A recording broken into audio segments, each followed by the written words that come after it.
السلام عليكم ورحمة الله وبركاته.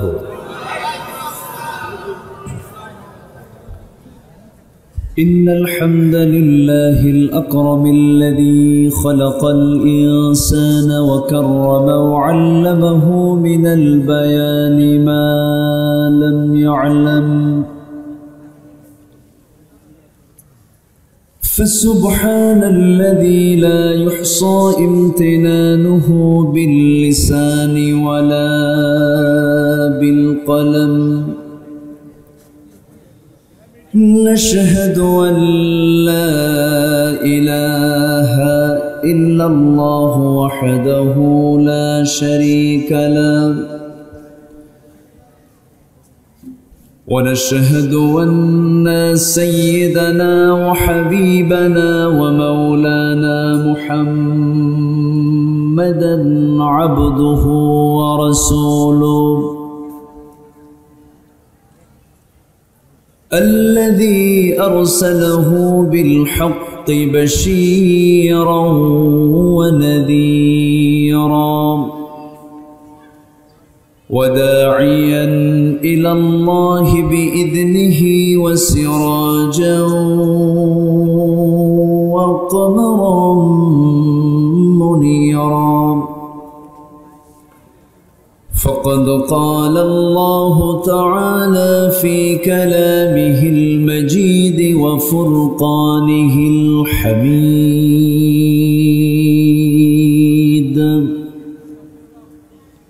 أعوذ بالله من الشيطان الرجيم.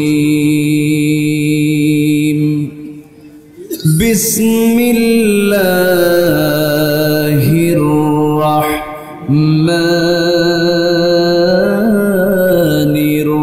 الرحيم. إن الذين يتلون كتاب الله وأقاموا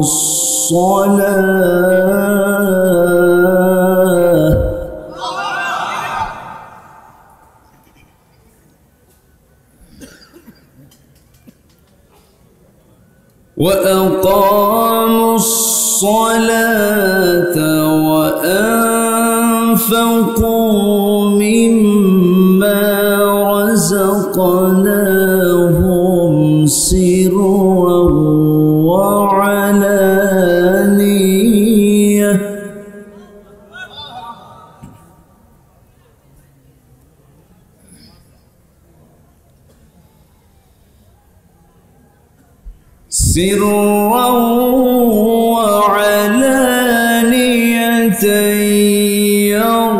يرجون تجارة لن تبور.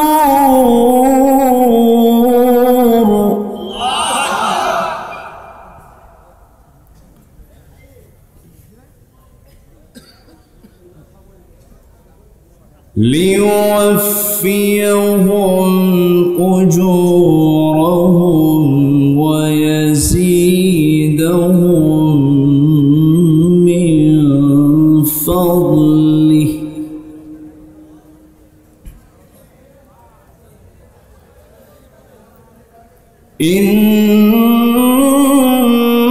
إنه غفور شكور.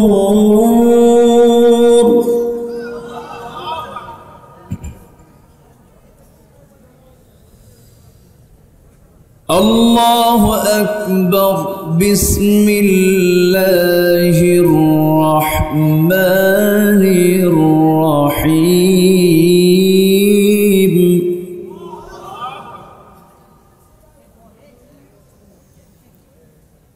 إن الله وملائكته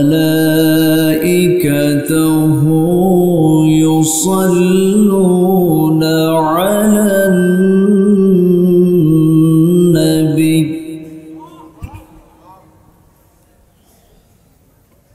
يا أيها الذين آمنوا صلوا عليه وسلموا تسليما اللهم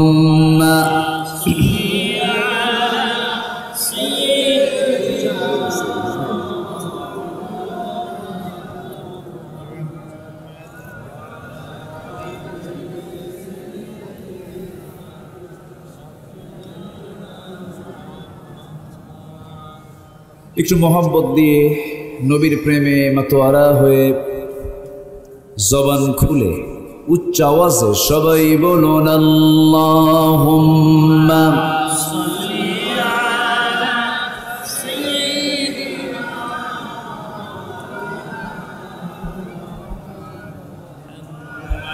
ওয়া আলা আলি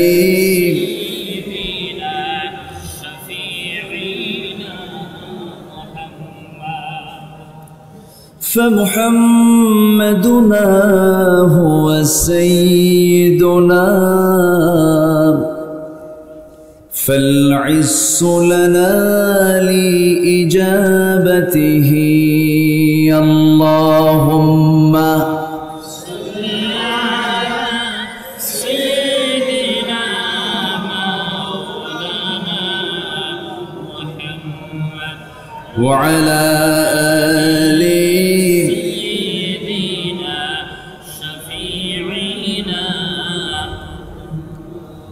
সবাই বলুন বালাগাল উলা বিকামালিহি কাশাফাত তুজা বিজামালিহি হাসনাত জামিউ খিসালিহি সাল্লু আলাইহি ওয়া আলিহি সূরাত ইউসুফ বিদারি حكمة لقمان ما قارئ قرآن باري يهدي لساد ما بلغ العلا كشف التجى بجماله حسنت جميع خصاله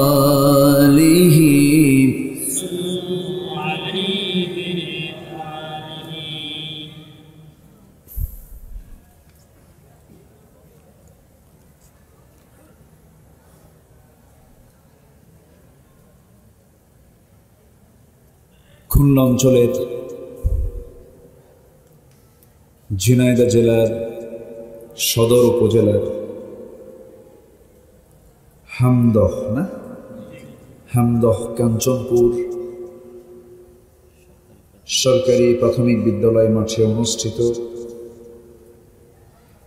কাঞ্চনপুর মধ্যপাড়া যুব সমাজ মাহফিল ইন্তেজামে কমিটি কর্তৃক আয়োজিত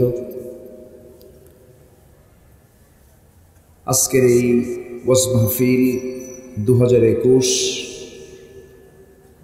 মহৎ আয়োজনের সম্মানিত সুযোগ্য সভাপতি বিশিষ্ট রাজনীতিবিদ জনাব আলহাজ বশির আলম সিদ্দিকী, আজকের প্রোগ্রামের বরেণ্য প্রধান অতিথি মাননীয় সাংসদ জনাব আলহাজ তহজিব আলম সিদ্দিকী,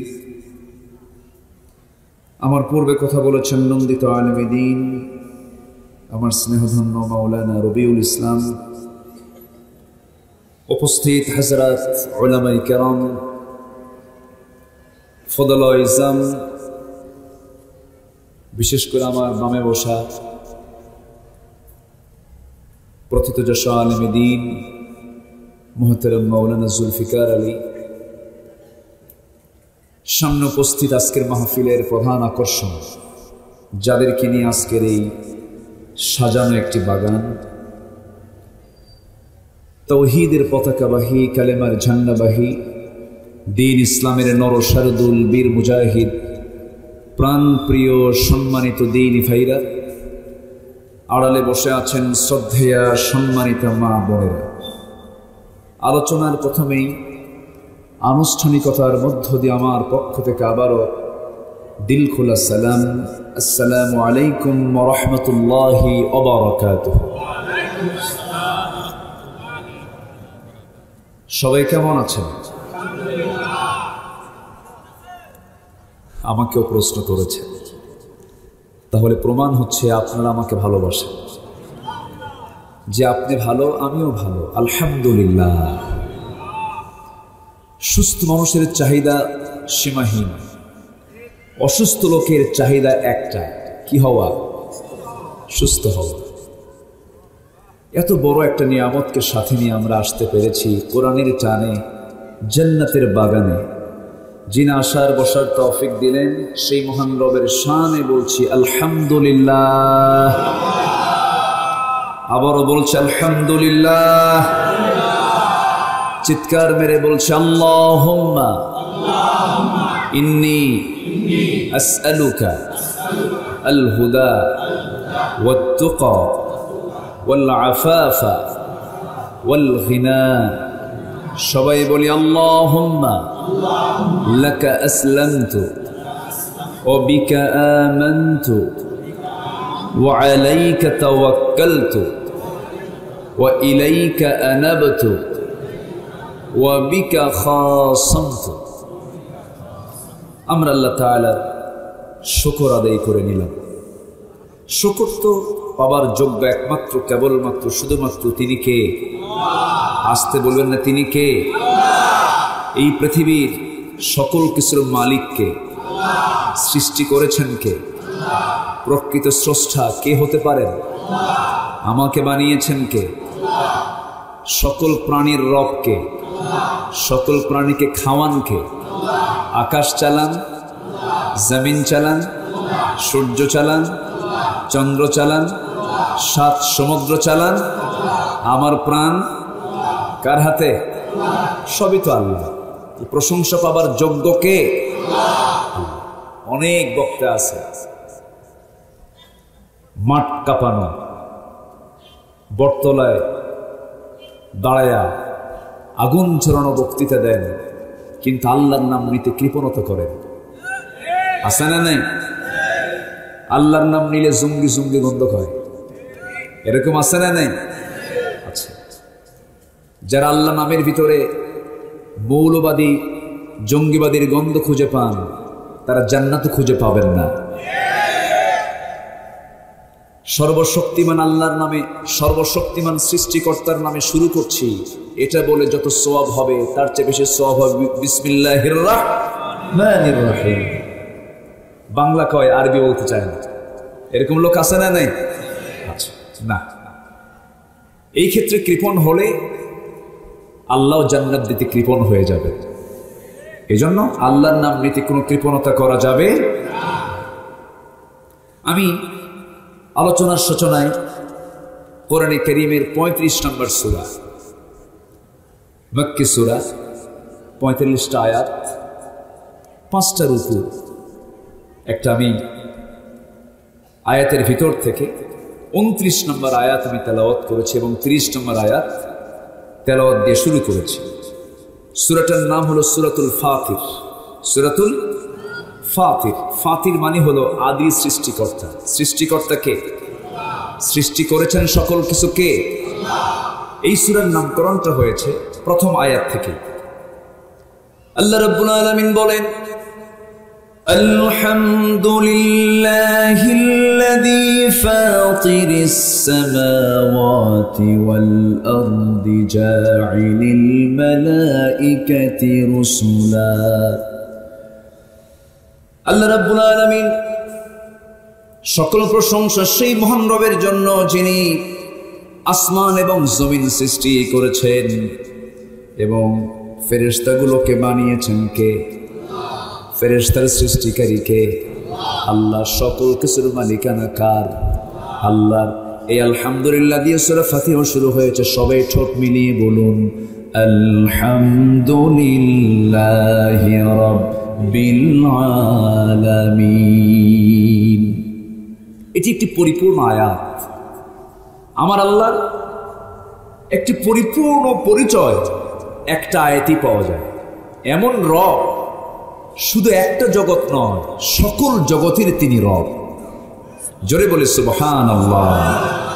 আলাম এক বচন, আলামিন বহু বচন। শুধু এক জগৎ না, শুধু এই এক আসমান জমিন না, 7 আসমান জমিনের মালিক কে?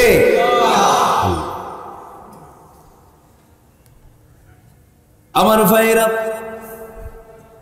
আমার আল্লাহর প্রশংসা করতে গিয়ে বান্দা কখনো শেষ করতে পারবে না। তার কালামের প্রশংসা করতে গিয়েও, ব্যাখ্যা করতে গিয়েও শেষ করতে পারবে না, কোনদিন সম্ভব নয়। ولو أن ما في الأرض من شجرة أقلام والبحر يمده من بعده 7 أبحر ما نفدت كلمات الله। জোরে বলুন আল্লাহু আকবার। গোটা পৃথিবীর অথই সমুদ্র,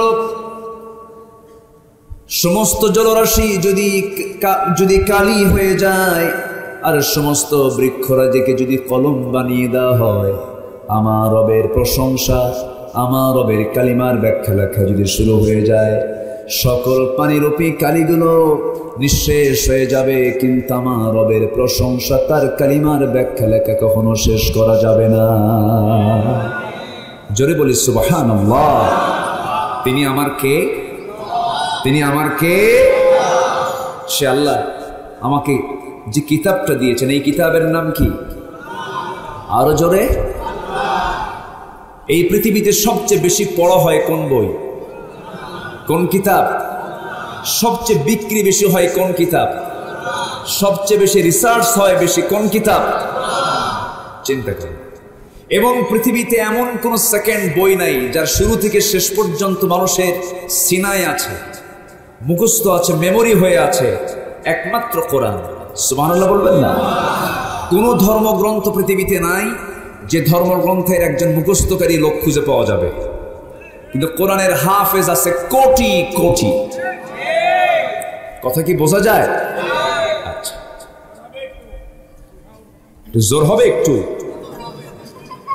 তো আমিও বলতেছি, একটু সাউন্ড জোর হবে, একটু জোর একটু দিয়ে দেন। আমি এটা চাচ্ছি অনেক আগের থেকে, কিন্তু আপনি বলে ফেললেন। ভিতরে মাইক একটু কম, আসমান জমিনের ফেরেশতাকে শোনায় লাভ নেই তো, মানুষকে শোনায়। বাইরে সাউন্ড দিয়ে কি করবেন? ভিতরে দেন সাউন্ড, মাইকটা একটু ভিতরে ঢুকায় দেন। আওয়াজ বাড়ায় লাভ নাই তো, আওয়াজ বাড়ায় দিলে তার সমস্যা। মাইক দেন। সম্মানিত ভাইয়েরা, একটু কান লাগান, একটু দিলের কানটা আমরা খুলে কোরআন বুঝবো মাথা দিয়া না দিল দিয়া? বলেন, মাথা দিয়া না দিল দিয়া?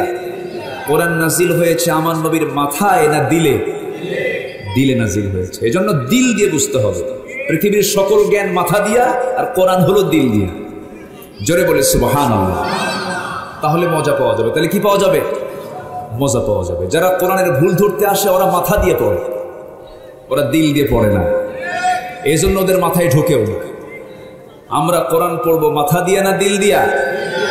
নাযালনা আলা কলবিক, হে রাসূল আমি আপনার দিলের উপরে কোরআন নাযিল করেছি।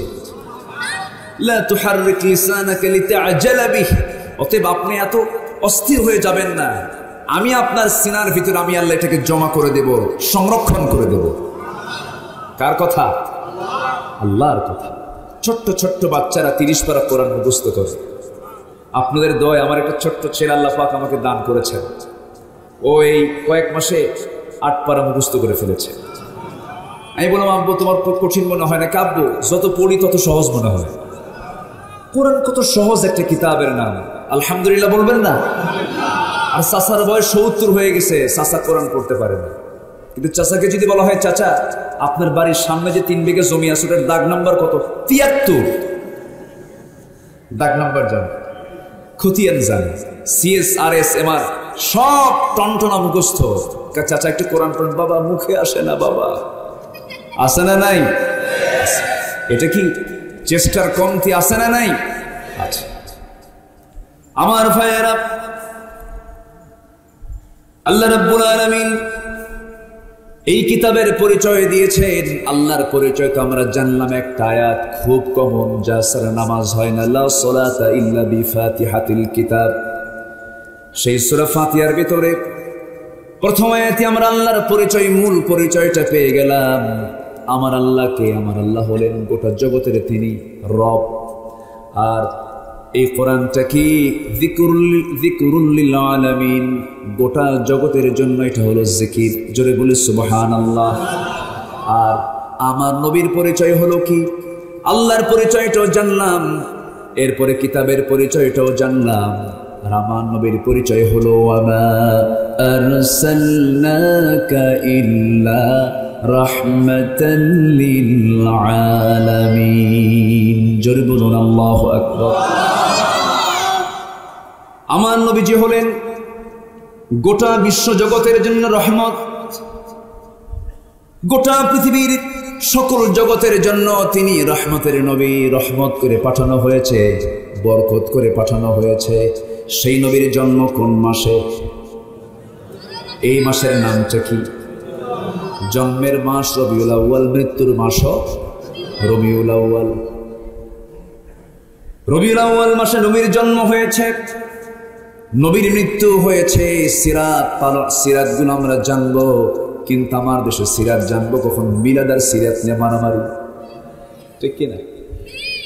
একটা হলো সিরাত গ্রুপ, আরেকটা হলো মিলাদ গ্রুপ, কিন্তু নামাজ নাই। কি নাই? এরকম সস করলে তো কস করা যাবে, চর্চা করলে তো সাইড আওয়াজ দিয়ে না, যা আছে থাকুক, কিন্তু সাইড আওয়াজ আর দিয়ে মাইক ভালো ভালো, কিন্তু মাইক ওলার মুখে দাঁড়িয়ে নেই। আচ্ছা, আমার কথা কি শুনতে পাচ্ছেন তো একটু করে? জি বলি আলহামদুলিল্লাহ, জোরে বলি আলহামদুলিল্লাহ। মাহফিল তো হওয়ারই কথা। মাহফিল ছিল কোন দিন, হলো কোন দিন, তাই না?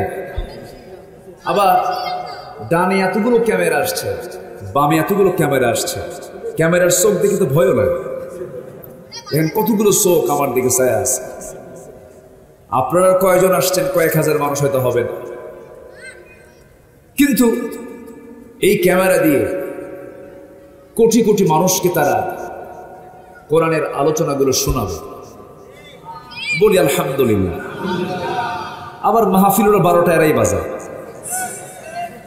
কমিটির 12টাও বাজায়, বক্তারাও বেকায়দায় ফেলে দেয়। আছে এমন থাম্বনেইল দিয়ে দেয়, অমুক নায়িকার সম্পর্কে কি মন্তব্য করলেন অমুক বক্তা, কিন্তু নায়িকা নিয়ে কি মন্তব্য করবে বলো? নায়িকার পাশে বক্তার ছবি, খুব পর্দা, তাই না? এই সমস্ত থাম্বনেইল গুলো দিয়ে বিব্রতকর অবস্থা সৃষ্টি হয়ে যায়। আমি খুব বেকায়দায় আছি এইগুলো নিয়ে, বুঝলেন? এগুলো চালানোর জন্য তো ইলম কালাম দরকার, একটু ইলম কালামও প্রয়োজন। মাথায় রাখতে হবে দ্বীনের সেবা। আমরা 2 ঘন্টা কথা বলি, 2.5 ঘন্টা, 3 ঘন্টা, 1.5 ঘন্টা, 1 ঘন্টা কথা বলি, এর মাঝে কি 2-1টা স্লিপ অফ টাং হবে না? ভুল হতে পারে না? সেই ভুলগুলো আরো সামনে দিয়ে দেয়, খুব বেকায়দা। আমি এই কথাগুলো এই বছর আমি এই জন্য বলতেছি, দয়া করে দয়া করে, মান সাতারা মুসলিমান সাতারাহুল্লাহু ইয়াওমাল কিয়ামাহ, যে ব্যক্তি কোনো মুসলমানের দোষকে আড়াল করবে, আল্লাহ তার দোষকে আড়াল করবে। একটা দোষ হয়ে গেছে, স্লিপ হয়ে গেছে, কথা বের হয়ে গেছে, আপনার দায়িত্ব এটাকে আরো আড়াল করা। এরা আড়াল তো করেই না, আরো বোমবাস্টিং। খুব খারাপ লাগে এগুলো, এগুলো করবেন না দয়া করে। একটু বললাম এই জন্য, কারণ নতুন অঞ্চলে আবার আসছি, আজকে এগুলো একটু বলে দিলাম সতর্কতার সাথে, যেহেতু এগুলো স্পর্শকাতর, আমাদের কথাগুলো সবার সামনে চলে যায়। এই জন্য আমাদেরকে একটা দায়মুক্ত না হয়ে, দায়বদ্ধ হয়ে কথাগুলো বলতে হয়। খুবই স্পর্শকাতর, আপনারা একটু খেয়াল করার চেষ্টা করবেন। আল্লাহ তুমি ইউটিউবারদেরকে দ্বীনের মানসিকতা নিয়ে খেদমত করার তৌফিক দিয়ে দাও। জোরে বলে আমিন। যে ঘটনা ঘটেই নাই তার দুদিন আগে মাহফিল করছে, পরের 2 দিন পরের ঘটনা আগের দিনের মাহফিলের সঙ্গে লাগাই দিছে। সেদিন দেখি একটা জায়গায় আমি ইউটিউবারকে একজনকে ফোন দিয়ে বললাম, এই ঘটনা তো কালকে, রস তো 3 দিন আগে, এর সঙ্গে লাগাইলে হুজুর ভিউয়ার্স বাড়াবো। এর কি তাহলে সত্য কথা না মিথ্যা কথা বলেন তো? এগুলো করা যাবে, এগুলো করবেন না দয়া করে। আল্লাহ তুমি বোঝার তৌফিক দিয়ে দাও। জোরে বলি আল্লাহুম্মা আমিন।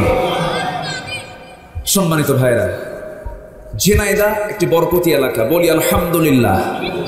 2-1 আবু জেহেল আছে, 2-1 আবু জেহেল থাকতে হবে তো।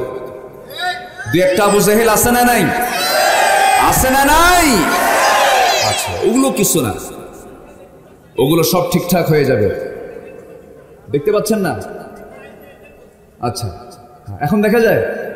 আচ্ছা ঠিক আছে, আর কোনো কথা বলা যাবে না। সূরার নাম কি মনে আছে আপনাদের? কি সূরা? সূরা ফাতির। ফাতির মানে হলো স্রষ্টা। তিনি কে? আসতে বলবেন না, তিনি কে? সূরা নাম্বার কত? 35। সূরা নাম্বার কত? 35। কেন বলতেছি বারবার জিজ্ঞাসা করছি, মনোযোগ আছে কিনা এই জন্য প্রশ্ন করছি। আমার ভাইয়েরা, আমরা দুনিয়াতে যে কোনো কাজ করতে গেলে লাভ খুঁজি, লসটার দায় নিতে চাই না। সবসময় লাভটা খুঁজি, লসকে নিতে চাই নাকি? লস কেউ নিতে চায় না। ব্যবসা করতে গেলে তার মূল লক্ষ্য হলো লস করা না লাভ করা? লাভ করা। কেউ ব্যবসায়ী লস করতে চায় না। ব্যবসায় লাভের মানসিকতা নিয়ে ব্যবসায় নেমে যায়, এরপরও ব্যবসা মানে লাভ হবে কি লস হবে? ব্যবসা মানে আপনি লস করবেন না, লস হবে না, এমন চিন্তা মাথায় নিয়ে আসলে পরে আপনি ব্যবসা করতে পারবেন না। দুনিয়ার তিজার, দুনিয়ার ব্যবসায় লাভ না। জোরে বলে সুবহানাল্লাহ। সেই বিজনেস কি আমরা কি শুনবো না ইনশাআল্লাহ? জোরে বলি ইনশাআল্লাহ। সেই বিজনেসটা হচ্ছে আমরা 3টা কাজ করব। কয়টা কাজ?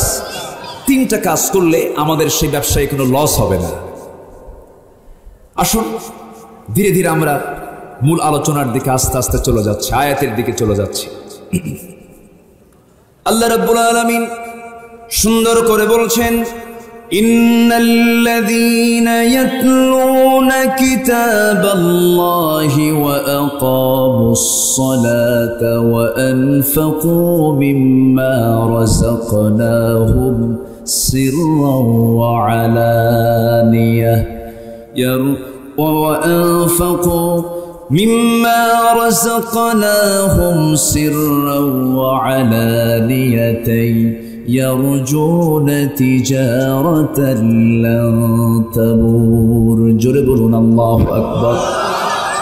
এই তিজারা শব্দটা আল্লাহ রাব্বুল আলামিন আরেকটা সূরার ভিতরে সুন্দর করে বলেছেন, هل أدلكم على تجارة تنجيكم من عذاب أليم تؤمنون بالله ورسوله وتجاهدون في سبيل الله بأموالكم وأنفسكم ذلكم خير لكم إن كنتم تعلمون। জোরে বলুন আল্লাহু আকবার। আমি কি তোমাদের এমন একটা বিজনেসের কথা বলবো যেই বিজনেস তোমাকে জাহান্নামের আগুন থেকে বাঁচাবে? আল্লাহ রাব্বুল আলামিন কোরআনে কারীমের কোন একটা আয়াতে খুঁজে পাবেন না তিনি বলেছেন নামাজ পড়লে তোমাকে জান্নাত দেওয়া হবে, রোজা রাখলে তোমাকে জান্নাত দেওয়া হবে, হজ করলে তোমাকে জান্নাত দেওয়া হবে, দান করলে তোমাকে জান্নাত দেওয়া হবে। পৃথিবীর যে কোনো কাজের ব্যাপারে আল্লাহ রাব্বুল আলামিন কোরআনে কারীমের মধ্যে আপনি যান মূল কাজের ব্যাপারে আল্লাহ রাব্বুল আলামিন কোথাও বলেন না আমি তোমাকে এই কাজটা করলে জান্নাত দেব। কিন্তু আল্লাহ রাব্বুল আলামিন একটা কাজ করলে জান্নাতটা দিয়ে দিবেন, সেই কাজটাকে আল্লাহ রাব্বুল আলামিন বলছেন জাহান্নামের আগুন থেকে যদি তুমি বাঁচতে চাও, একটা বিজনেস তোমাকে করতে হবে, সেটা হলো তুমিনুনা বিল্লাহি ওয়া রাসূলিহি ওয়া তুজাহিদুনা ফি সাবিলিল্লাহি বিআমওয়ালিকুম ওয়া আনফুসিকুম। জোরে বলুন আল্লাহু আকবার। সেই জাহান্নাম থেকে যদি বাঁচতে চাও, পাকা ইমানদার তোমাকে হতে হবে। নামাজ পড়লেই কিন্তু পাকা ইমানদার হওয়া যায় না। মুনাফিক নামাজি আছে না নাই? মুনাফিক রোজাদার আছে না নাই? মুনাফিক হাজি আছে না নাই? টাটকা হাজি আবার টাটকা সুদখোর আছে না নাই? আমার ভাইয়েরা, আমার বন্ধুগণ, পাকা ইমানদার যদি হতে পারো, খাঁটি মুজাহিদ যদি হতে পারো, আল্লাহর পথে যদি জিহাদ করতে পারো। জিহাদের একটা ভুল ব্যাখ্যা সমাজে আজকে চালু আছে। আমার ভাইয়েরা, জিহাদ মানে অনেকে সন্ত্রাসের সঙ্গে জোড়ায় দিতে চায়। ইসলামের সর্বোচ্চ চূড়ার নাম হলো জিহাদ। আমার নবীর কথা, সর্বোচ্চ চূড়া হলো জিহাদ। মান মাতা ওয়ালাম ইয়াযু ওয়ালাম ইয়াহদিস বিহি নাফসুহু ফামাতা আলা শু'বাতিন মিনান নিফাক আও কামা ক্বালা আলাইহিস সালাতু ওয়াস সালাম। আমার রাসূল বলেছেন, যে ব্যক্তি মারা গেল অথচ জিহাদ করলো না, জিহাদের তামান্নাও রাখলো না, সে ব্যক্তির মরণ যেন মুনাফিকের মরণ। জোরে বলি নাউযুবিল্লাহ। মান সাআলাল্লাহ আশ-শাহাদাতা বিসিদকিন, যে ব্যক্তি আল্লাহর কাছে সত্যিকার অর্থে শাহাদাতের তামান্না রাখে, বাল্লাগাল্লাহুল মানাজিল আশ-শুহাদা, আল্লাহ তাকে শহীদের মর্যাদা দিয়ে দেন। ওয়া ইম্মাতা আলা ফিরাশিহি, তার মওতটা যদি বিছানায় হয়ে থাকে, নিয়ত ঠিক রাখার কারণে বিছানায় মরলে পরে তাই সে শহীদের মর্যাদা পেয়ে যাবে। জোরে বলি সুবহানাল্লাহ। মুনাফিকরা তামান্না রাখতে পারে না। মুনাফিকরা নামাজ পড়তে পারে, মুনাফিকরা রোজা রাখতে পারে, মুনাফিকরা দানও করতে পারে, দেখায় দেখায় দান করবি, কিন্তু মুনাফিকরা কখনো দিন কায়েমের সংগ্রামে কখনো ঝাঁপিয়ে পড়তে পারবে না। জিহাদকে তারা প্রচন্ড ভয় পাবে। অথচ আল্লাহ রাব্বুল আলামিন সমস্ত পয়গম্বরদের জন্য একটা বিষয়কে আবশ্যক করে দিয়েছেন, সেটা হলো কি? শারআ লাকুম মিনাদ-দীনি মা ওয়াসসা বিহি নূহাও والذي أوحينا إليك وما وصينا به إبراهيم وموسى وعيسى أن أقيموا الدين ولا تتفرقوا فيه كبر على المشركين ما تدعوهم إليه جربون الله أكبر আল্লাহর জমিন, আল্লাহর দিন কায়েম করতে গিয়ে মতপার্থক্য সৃষ্টি করো না, বিচ্ছিন্ন হয়ে যেও না, ইখতিলাফ থাকতে পারে, ইফতিরাক করো না, গন্ডগোল সৃষ্টি করো না, হাঙ্গামা নিজেদের মধ্যে সৃষ্টি করো না। কার কথা? আসতে বলবেন না, কার কথা? আল্লাহর কথা। আল্লাহ সেই জন্য বলছেন, বান্দারে, বিজনেসে সফল হতে হলে এক নম্বরে পুঁজি লাগবে তোমার মজবুত ইমান। কি ইমান বলেন? মজবুত ইমান তোমাকে অর্জন করতে হবে। সে আয়াতের সঙ্গে আবার এই জায়গায় অ্যাড করে দিই, তিজারা শব্দটা প্রয়োগ করে আল্লাহ রাব্বুল আলামিন এখানে বলছেন, বিজনেসে সফল যদি হতে চাও, তোমার ব্যবসায় কখনো লস হবে না। আরো তিনটা পুঁজি আমি তোমারে জানায় দিলাম। এর মধ্যে এক নম্বর হলো, যারা আল্লাহর কালাম নিয়মিত তেলাওয়াত করবে। জোরে বলি সুবহানাল্লাহ। কোরআন তেলাওয়াত হবে নিয়মিত, না বাপ মরলে। আমার দেশে কোন সময় তেলাওয়াত হয়? বাপ মরলে।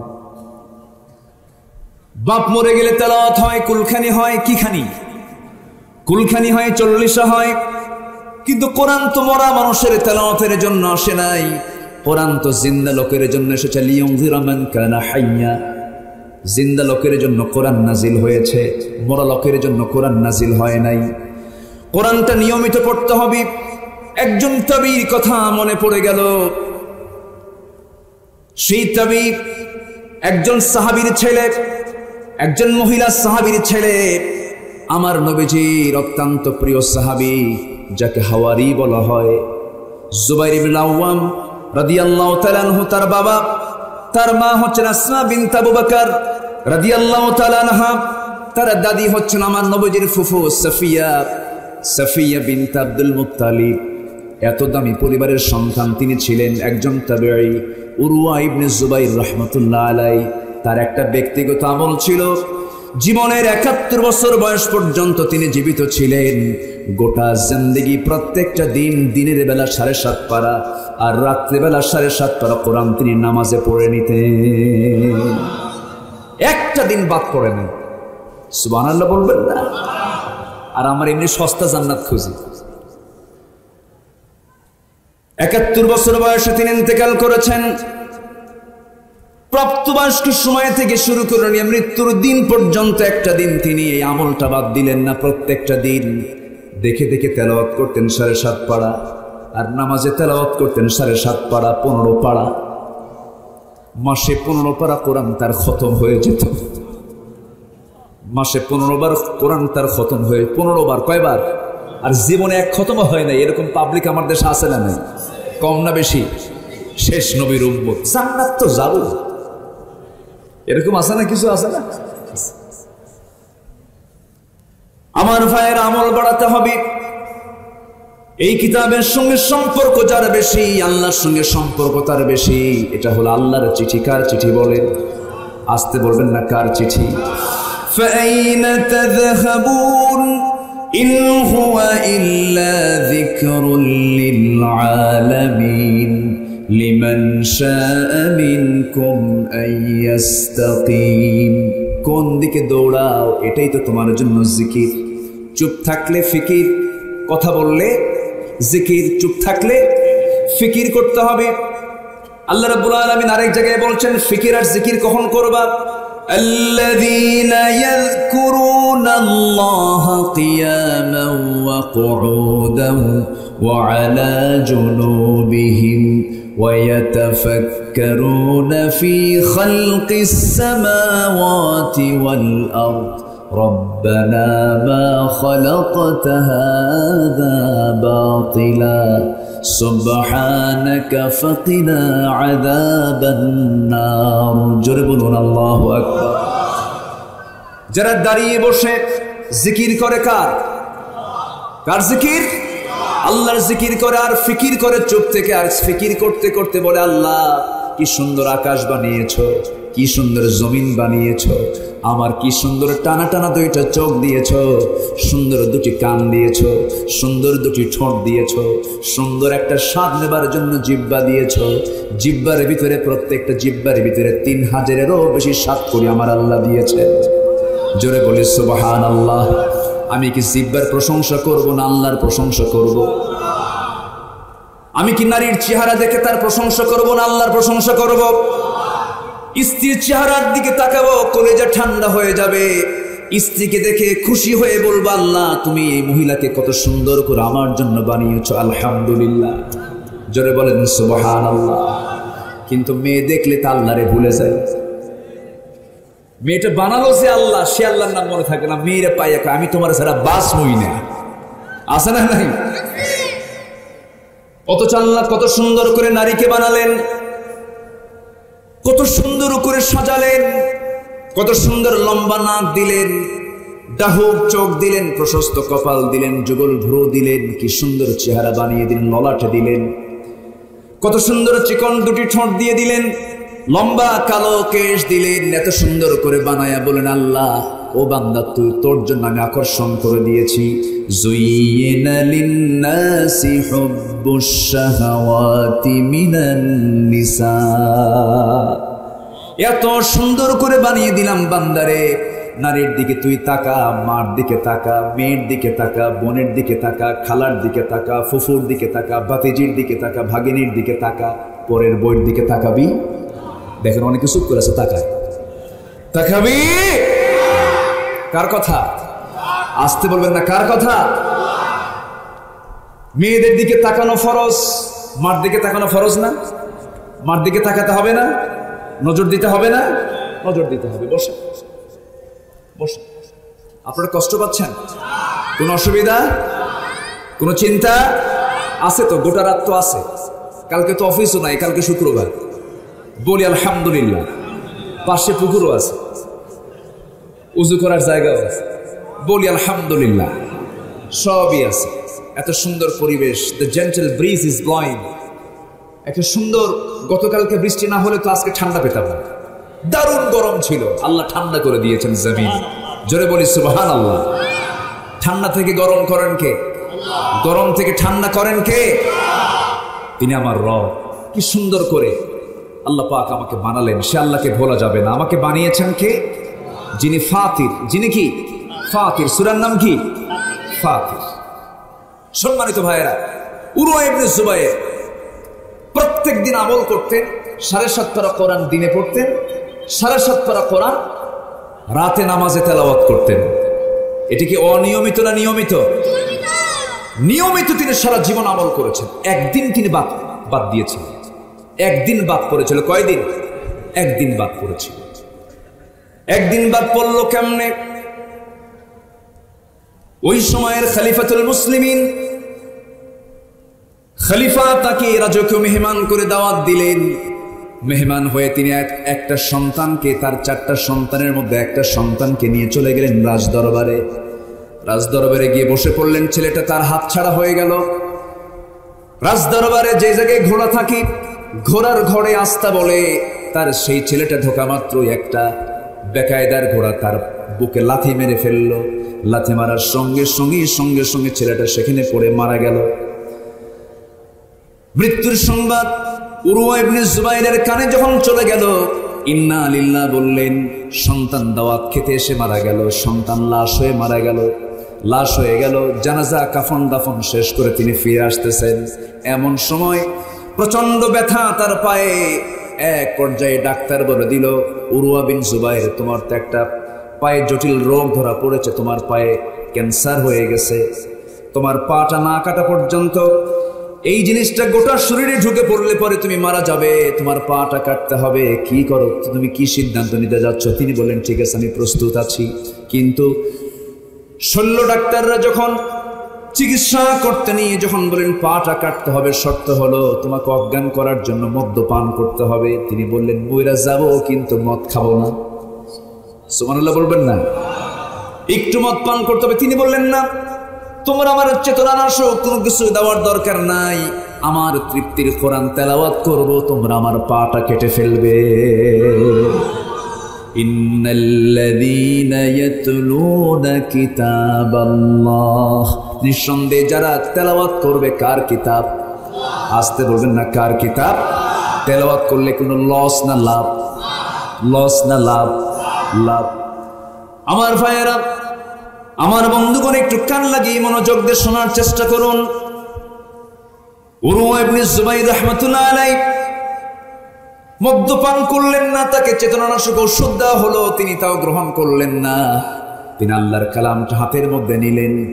যখন তার পাটা কাটা হচ্ছে, মুখে শুধু একটাই শব্দ, আল্লাহু আকবার, আল্লাহু আকবার। বারবার আল্লাহর নামটা নিচ্ছেন। সেন্স থাকা অবস্থায় তার পাটা যখন কাটা হচ্ছিল, এমনকি হাড়টা পর্যন্ত যখন কেটে ফেলা হচ্ছিল, সেই সময় পর্যন্ত তার সেন্সটা ঠিক ছিল। কিন্তু রক্ত পড়া বন্ধ করার জন্য সেই সময়ের যে চিকিৎসা, গরম তেল যখন সেই জায়গায় লাগানো হলো, সঙ্গে সঙ্গে তিনি সেন্সলেস হয়ে পড়ে গেলেন। কয়েক ঘন্টা তার সেন্স থাকলো না। এরপরে যখন তিনি সেন্সটা ফিরে পেলেন, সেই সময় দেখতে পেলেন নামাজের সময়টা চলে গেছে, পারলেন না নামাজ পড়তে, তেলাওয়াত করতে পারলেন না। ওই মাত্র একটা দিন তার বাদ ছিল, বাকি জীবনে কোনোদিন তার এই নিয়মিত আমল বাদ পড়ে নাই। জোরে বলে সুবহানাল্লাহ। আর আমরা কই, আল্লাহ এত ডাকা ডাকি, তুমি তো আমার ডাকে সাড়া দাও না আল্লাহ। এরকম আছে না নাই বলেন তো? আমার বন্ধুগণ, আমার ভাইয়েরা, উরওয়া ইবনে জুবাইর এত একজন দামি তাবী ছিলেন, আল্লাহর পছন্দের গোলাম ছিলেন। সেই সময় বাদশার মনটা একটু খারাপ হয়ে গেল। হারে, মেহমান হয়ে এসে ছেলে হারালো, পাটা হারালো। এবার বাদশা তাকে, আমিরুল মুমিনিন তাকে বললেন, উরওয়া ইবনে জুবাইর, আমার দরবারে কিছুক্ষণ আগে একজন আল্লাহর বান্দা এসেছে, তার বিপদটা আপনার চেয়ে বড় ধরনের বিপদ। কি বিপদ? সেই আল্লাহর বান্দা এসে বলছে, আমিরুল মুমিনিন, আমি তো গতকালকে ছিলাম বিশাল সম্পত্তির মালিক, আজকে আমি ফকির। কেমন করে? বিশাল বড় সাইক্লোন হয়ে গেল, ঝড় হয়ে গেল, সমস্ত সম্পত্তিগুলো সব জলোচ্ছ্বাসে শেষ হয়ে গেছে। আমি শুধু সম্বল হিসেবে আমি আমার ছোট্ট সন্তানকে কোলে নিয়েছি, আর একটা ঘোড়া হাতে নিতে পেরেছি। ঘোড়াটাকে সাথী করে নিয়ে, বাচ্চাটাকে সাথী করে নিয়ে যাব, কিন্তু ঘোড়াটা খুব বেজায়, বেজুত মার্কা, সে দৌড় মারলো একদিকে, দৌড় মারতে নিল। যখন আমি তাকে নেওয়ার জন্য সন্তানকে রেখে আমি যখন ঘোড়াটা নিতে গেলাম, ঘোড়া যখন ধরতে গেছে, এইদিকে দেখি আমার সন্তানটা নেকড়ের মুখে পড়ে গেছে। নেকড়ের মুখে আমার সন্তানের মাথা। ওইদিকে ঘোড়া ধরতে গিয়ে সেই ঘোড়াটা পিছন দিক থেকে এমন জোরে লাথি মেরেছে, আমার চোখ দুইটা শেষ হয়ে গেছে। আমার চোখও শেষ, আমার সন্তানটা মারা গেছে। আমি অসহায় অবস্থায় আপনার সামনে হাজির হয়েছি। উরা ইবনে জুবাইর রাহমাতুল্লাহ আলাইহি মুস্কি হাসি মেরে বলছেন, আল্লাহ পাকের আমি শুকরিয়া আদায় করি, আমার 4টা হাত পার মধ্যে একটা পা মাত্র গেছে। 4টা ছেলে সন্তানের মধ্যে একটা সন্তান মাত্র আল্লাহ পাক তুলে নিয়েছেন। আর এই বান্দাটারে দেখো কি করুণ দুর্দশা, তার চেয়ে আল্লাহ পাক আমাকে অনেক ভালো রেখেছেন। জোরে বলি সুবহানাল্লাহ, আরো জোরে বলি সুবহানাল্লাহ। সকল ক্ষেত্রে শুকর আদায় করব কার? আসতে বলবেন না কার? আল্লাহর প্রশংসা ছাড়া আমাদের কোনো কাজ নাই। কারণ 24 ঘন্টা প্রত্যেকটা সেকেন্ড আমাকে খাবার দিচ্ছেন কে? আসতে বলবেন না কে? ধান কার? চাউল কার? আবাদ করে কে? ভালো করে কর, এখন সন্দেহ পড়ে গেছে। আবাদ করে কে? এটাও ভুল বললেন। আবাদ করেন কে? চাষ করেন কে? আসল চাষি কে? আসল চাষি কে? জারিয়া মানে হচ্ছে চাষি। জারিয়া মানে কি? চাষি। আপনি চাষি? আল্লাহ বলছেন না তুই শুধু চাষি না, আমি আল্লাহ নিজেও চাষি। জোরে বলেন সুবহানাল্লাহ। আল্লাহ নিজে চাষি। আল্লাহ বলছেন বান্দা তুমি শুধু চাষ করো, তুমি শুধু জমিতে ধানটা লাগায় আসো, সেই ধানটা আমি মাটির ফসফরাস, ক্যালসিয়াম, ম্যাগনেসিয়াম সবগুলো দিয়ে আমি এটাকে বড় করি, ম্যাচিউর করি, বড় করি, তোমার সামনে আমি হাজির করে দিই। বান্দা তুমি আমাকে কেমন করে অস্বীকার করো? সব আমি তোমার জন্য বরাদ্দ করে দিয়েছি। পৃথিবীর এমন কোনো জিনিস নেই, সব কার অবদান? আসতে বলবেন না কার অবদান? আকাশ চলে কার নিয়মে? সূর্য চলে কার নিয়মে? চন্দ্র চলে কার নিয়মে? এই জমিনটা চলে কার নিয়মে?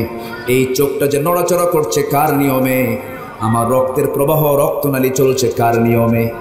সব যদি আল্লাহর নিয়মে চলে, যদি সফলতা আমরা দেখতে পাই, জমিনে চলার জন্য আইনও চলা দরকার কার? আসতে বলবেন না কার? মদ খাওয়া কি? মদ খাওয়া কি? আমার দেশের রাষ্ট্রীয় আইনে মদ খাওয়া কি? বলেন বলেন। মদের লাইসেন্স আছে না নাই? এখন রাষ্ট্র বলল হালাল, আর কোরআন বলতেছে কি? হারাম। পেঁচ লাগানো আছে না নাই? আছে না নাই? সুদ খাওয়া কি? আমার দেশে সুদের কারবার আছে না নাই? ব্যাংকে সুদ আছে না নাই? সরকারি ব্যাংকেও সুদ আছে না নাই? সরকারি ব্যাংকের সুদ আল্লাহ পাক বলছেন সুদ আমি হারাম করেছি, আর রাষ্ট্র এটাকে হালাল করে দিয়েছে। আমরা কি কোরআন মানবো না অন্য কিছু মানবো? বলেন কোরআন মানবো না অন্য কিছু মানবো? আমার বন্ধুগণ, সব আমরা মাইনাস করতে পারি, কিন্তু ঈমান কখনো আমরা মাইনাস করতে পারি না। ঠিক কি না?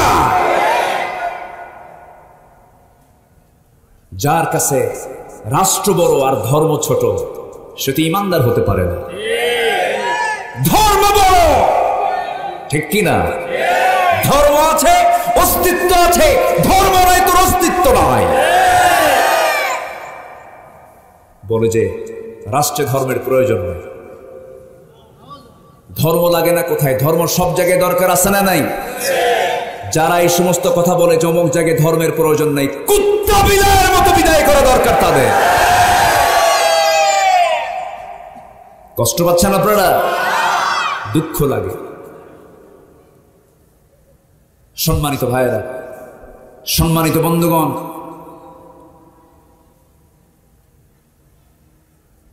ইসলাম কার? আসতে ইসলাম কার? ইসলাম ছাড়া পৃথিবীতে যা আছে এগুলো কার? সবই আল্লাহ। আকাম কুকামও আল্লাহ। জোরে কর নাউজুবিল্লাহ। কষ্ট পাচ্ছেন আপনারা? এত সুন্দর ঝিনাইদার মানুষ, আমি তো মনে হচ্ছে ফজর পর্যন্ত আজকে ওয়াজ হবে। কারো কোনো অসুবিধা নাই তো? ভয় করে কি লাভ ভাই? ভয় করে কয়দিন? ভয় করে জয় করা যায় না, ঠিক কি না? ভয় নাই। ভয় যদি কেউ করে ভাবতে হবে ওর মুশরিক। ভয় ইমানদার আনতে পারে না। ভয়কে জয় করে বাতিল শক্তির মোকাবেলা করতে হবে মুসলমান। এই দিলে কার ভয়? অন্য কোনো ভয় ঢুকালে তাহলে শিরক হলো না? এই দিলে কার ভয়? ওয়াম্মা মান খাফা মাকামা রাব্বিহি। এই দিলে কার ভয় থাকতে হবে? আল্লাহর ভয় থাকতে হবে। এক আনা না 16 আনা? আসতে বলবেন না, এক আনা না 16 আনা? 16 আনা। আল্লাহর ভয়ে ইস্তেকামাত করতে হবে, সকল হারামকে বর্জন করতে হবে। আমরা কিন্তু সফলতার পেছনেই দৌড়াই, লসের কাছে আমরা কেউ যাই না, লাভের কাছে চলে যাই। কোরআন এবং কোরআনকে সামনে রেখে যদি আমি কথা বলতে যাই, 19টি কাজ করলে পরে আমরা সফল হব। কয়টা কাজ করলে? 19টা কাজ করলে পরে একটাও কিন্তু বলি নাই, একটা একটা করে আজকে শোনাবো। জোরে বলি ইনশাআল্লাহ, আরো জোরে বলি ইনশাআল্লাহ। দেখি তো কে ওঠে, কাউকে উঠতে দেওয়া হবে না আজকে। এখন ইনশাআল্লাহ কেউ কয় না, সব ভয় পেয়ে গেছে, হুজুর কিসে বন্দিশালায় পড়ে গেলাম। কারো কোনো অসুবিধা নাই তো? এত সুন্দর মানুষ আপনারা। ঝিনাইদহ কিসের জন্য বিখ্যাত? ক্যাডেট কলেজ তো খাওয়ার জিনিস না। খাওয়ার জিনিস কিছু বলে, পান হলো। আচ্ছা পান না, তাও হলো না। পান তো কোনো খাদ্যের মধ্যে পড়ে না। হ্যাঁ, খেজুরের গুড়। আরে যশোরে খই, আপনারা খেজুর বানায় দেন না, কি আছে? যেখানে অনেক খেজুর গাছ আছে না, খেজুর গাছ আছে। সম্মানিত ভাই, আল্লাহ পাক এক একটা এলাকায় এক একটা বরকত দিয়েছেন, বলি আলহামদুলিল্লাহ। ঝিনাইদহতে যা আছে এটা আপনি অন্য এলাকায় পাবেন না। তবে ঝিনাইদহ সবচেয়ে সুন্দর জিনিস হলো, সবচেয়ে সুন্দর যেটা আমার লাগে সেটা হচ্ছে ভাষা। সুন্দর কথা আপনারা বলতে পারেন, বলি আলহামদুলিল্লাহ। আপনাদের চাইতে আরো সুন্দর কথা বলতে পারেন নোয়াখালী। হাসেন কেন?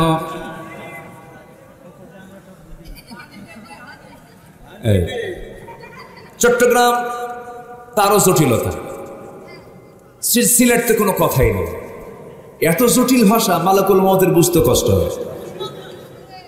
এটা কথার কথা বলছে, আবার এটা যেন এটা রূপক ভাবে বললাম যেন এটা দলিল আকারে না আসে। আবার সম্মানিত ভাইয়ের, আমরা তো কথা একটা বললে পিছনে আবার ব্যাকআপ দিতে হবে। সম্মানিত ভাইয়ের, সকল ভাষার মালিককে, এই ভাষাগুলো কে দিয়েছেন? আল্লাহ দিয়েছেন। ওদের ভাষার মধ্যেও কিন্তু মজা আছে, ওই মজা ওরা বোঝে। কিন্তু প্রকৃত যেটা বাংলা ভাষা, এই বাংলা ভাষার প্রাণ এটা হচ্ছে যশোর, ঝিনাইদহ, মেহেরপুর, চুয়াডাঙ্গা, কুষ্টিয়ার ভিতরে একটু ভেজাল আছে, একটু পাবনা ঢুকে গেছে, তাই না? গেদা কি বাসো ভাত খেয়েছে, এরকম কিছু টানটুন আছে। ওই যে কুমারখালী, খোকসার দিকে একটু সমস্যা আছে। কিন্তু এই দিকে মোটামুটি ঝিনাইদহ, যশোর, মাশাআল্লাহ অনেক সুন্দর ভাষা, বলি আলহামদুলিল্লাহ। আমার নবীর সঙ্গে আপনাদের মিল আছে। রাসূল বলেছেন নাহনু আফসাহুল আরব, আমি রাসূল হলাম আরবের সবচেয়ে শুদ্ধ ভাষী, আরবি ভাষী একজন মানুষ। আপনারা বলতে পারবেন আমরা বাংলার সবচেয়ে শুদ্ধ ভাষী একজন মানুষ, আলহামদুলিল্লাহ। এদিক থেকে আপনারা টপে আছেন। জি জি, বলি আলহামদুলিল্লাহ। তাহলে শুদ্ধ ভাষায় কথা বলাও একটা বিশাল বোনাস, একটা বিশাল পাওয়া। নোয়াখালীতে জন্ম নিলে তো পানি বলতেই পারতেন না, পানি হানি। আল্লাহ পাক কয় না, আল্লাহ ফাঁক। কত অসুবিধা, হয় না, বুঝলেন কি যে বেকায়দা। এদিক থেকে এই এলাকা অনেক ভালো, বলি আলহামদুলিল্লাহ। জোরে বলি আলহামদুলিল্লাহ। কিন্তু ঢাকাতে ঝিনাইদার ইমাম বেশি না নোয়াখালীর ইমাম বেশি? আল্লাহু আহাদ আল্লাহুস সামাদ লাম ইয়ালিদ ওয়া লাম ইউলাদ ওয়া লাম ইয়াকুল লাহু কুফুয়ান আহাদ। আল্লাহ দুই না এক? আল্লাহ পরের উপর নির্ভরশীল না আত্মনির্ভরশীল? স্বনির্ভর। আল্লাহ কারোর প্রতি তিনি ডিপেন্ডেন্ট হন না, কারো কাছ থেকে তিনি জন্ম হয়ে আসেন নাই, কাউকে তিনি জন্ম দেন নাই, তার সমকক্ষ পৃথিবীর আর কেউ নাই। তিনি কে? আল্লাহ। আল্লাহ আল্লাহ কি? আল্লাহ, তার কোনো বিকল্প কেউ নাই। আরো সুন্দর পরিচয় যদি আমরা জানতে চাই তার, সবার জন্য আয়াতটা জানা খুবই জরুরি, মুখস্থ করে নেব, কারণ এই আয়াতটা জানলে পরে জান্নাত যাওয়াটা সহজ হয়ে যাবে। সে আয়াতটা কি সবাই বলেন? আল্লাহু লা ইলাহা ইল্লা হুয়াল হাইয়ুল কাইয়্যুম লা তা'খুযুহু সিনাতুন ওয়া লা নাওম লাহু মা ফিস সামাওয়াতি ওয়া মা ফিল আরদ من ذا الذي يشفع عنده إلا بإذنه يعلم ما بين أيديهم وما خلفهم ولا يحيطون بشيء من علمه إلا بما شاء وسع كرسيه السماوات والأرض ولا يؤوده حفظهما وهو العلي العظيم জোরে বলুন আল্লাহু আকবার। আয়াতটার নাম কি? আয়াতুল কুরসি। আয়াতুল কুরসি পড়লে সমস্ত সম্পদের জিম্মাদার কে হন? এই নসিহতটা দিছিল কে? না, নবীজি তো দিয়েছেন। এই তো, হ্যাঁ, একজন সুন্দর উত্তর দিয়েছেন। মালামাল রক্ষা করার জন্য সবচাইতে শ্রেষ্ঠ মাধ্যম হচ্ছে আয়াতুল কুরসি। জোরে বলে সুবহানাল্লাহ। এই নসিহতটা আসছিল কার থেকে? শয়তানের কাছ থেকে। ওইদিকে যাব না, শয়তানের কাছ থেকে। শয়তান যা কইছে কথা ঠিক, কিন্তু রেওয়া মানে বর্ণনা করেছে শয়তান। সম্মানিত ভাই, সম্মানিত বন্ধুগণ, কেন? 9টা বাক্য সম্বলিত একটা আয়াত, এটা পরিপূর্ণ আল্লাহ তাআলার একটা পরিচয় আল্লাহ পাক এই আয়াতের মধ্যে তিনি তুলে ধরেছেন। সুবহানাল্লাহ। যদি কখনো সুযোগ হয় আয়াতুল কুরসির উপরে আমি একটা তাফসীর এলাকায় যদি আসা হয়, এটা করার সুযোগ যদি আমি পাই আমি করব ইনশাআল্লাহ। বলি ইনশাআল্লাহ। মনে করে দিবেন সেদিন এই বিষয়ে কথা বল। 9টা বাক্য আছে। কয়টা বাক্য আছে বলেন? 9টা বাক্য মিলে একটা আয়াত শেষ করেছেন কে? আল্লাহ তাআলা। এই কিতাবে আমার নবীর পরিচয় আছে না নাই? আছে না? আছে। আমার নবীর পরিচয় এটা হলো গোটা কোরআন। জোরে বলে সুবহানাল্লাহ। গোটা কোরআনে আমার নবীর পরিচয় আছে না নাই? আচ্ছা, তবে হ্যাঁ, আমার নবীকে লক্ষ্য করে সরাসরি 3টা সূরা নাজিল করেছেন আল্লাহ রাব্বুল আলামিন। এর মধ্যে সবচেয়ে ছোট্ট সূরা ইন্না আ'তাইনাকাল কাউসার ফাসাল্লি লিরাব্বিকা ওয়ানহার ইন্না শানিআকা হুয়াল আবতার। আরেকটা সূরা আলাম নাশরাহ লাকা সাদরাকা ওয়া ওয়াদা'না আনকা বিযরাক الذي أنقض ظهرك ورفعنا لك ذكرك। জোরে বলি আল্লাহু আকবার।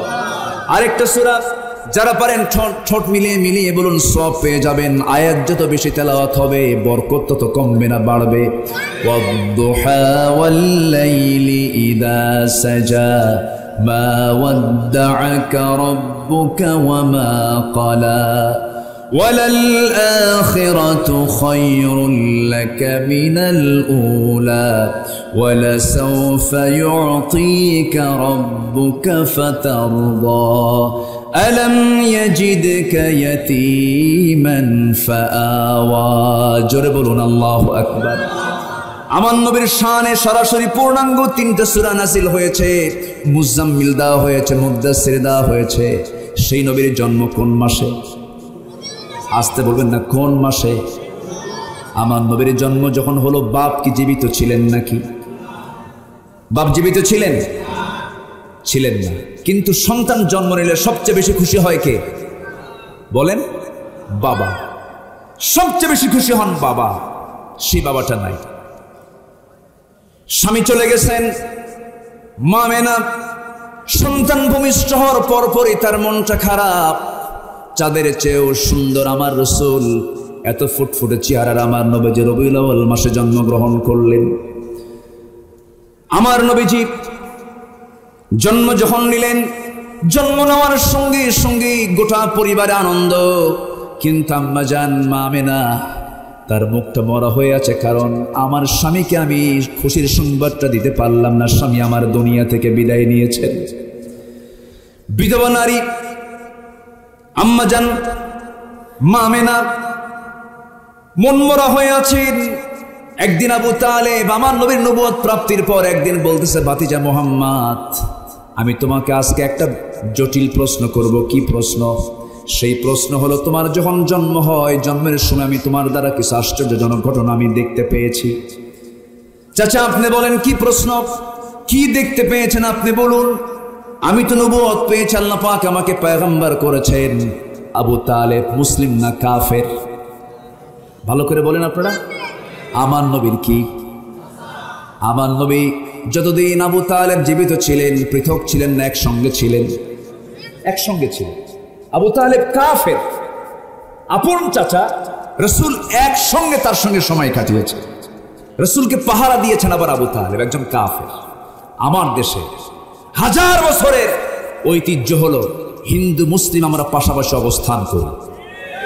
বলি আলহামদুলিল্লাহ, বলি আলহামদুলিল্লাহ। সকল কিছুর ঊর্ধ্বে হলো তারা মানুষ, ঠিক কিনা? যারা মন্দিরে, যারা মসজিদে হামলা করে তারা প্রকৃত মুসলিম হতে পারে না, তারা প্রকৃত কোনো হিন্দু হতে পারে না। তাদের কোনো ধর্ম নেই, জাত নেই। তারা হচ্ছে দুর্বৃত্ত, অমানবিক। তারা হচ্ছে সমাজের সবচেয়ে বড় দুশ্মন, ঠিক কিনা? 1000 বছরের ঐতিহ্য হলো সাম্প্রদায়িক সম্প্রীতি। আমার দেশে ছিল, আছে। নষ্ট করার যারা পায় তারা করছে। দৃষ্টান্তমূলক শাস্তি তাদের হওয়া দরকার। আমার দেশে মসজিদ আছে না নাই? মন্দির আছে না নাই? কারো মন্দিরে কোনো মূর্তি ভাঙলে ইসলাম তার বিচার করতে বলেছে। হযরত ওমর ফারুকের শাসনামল তার সবচেয়ে বড় প্রমাণ। তার শাসনামলে কোন এক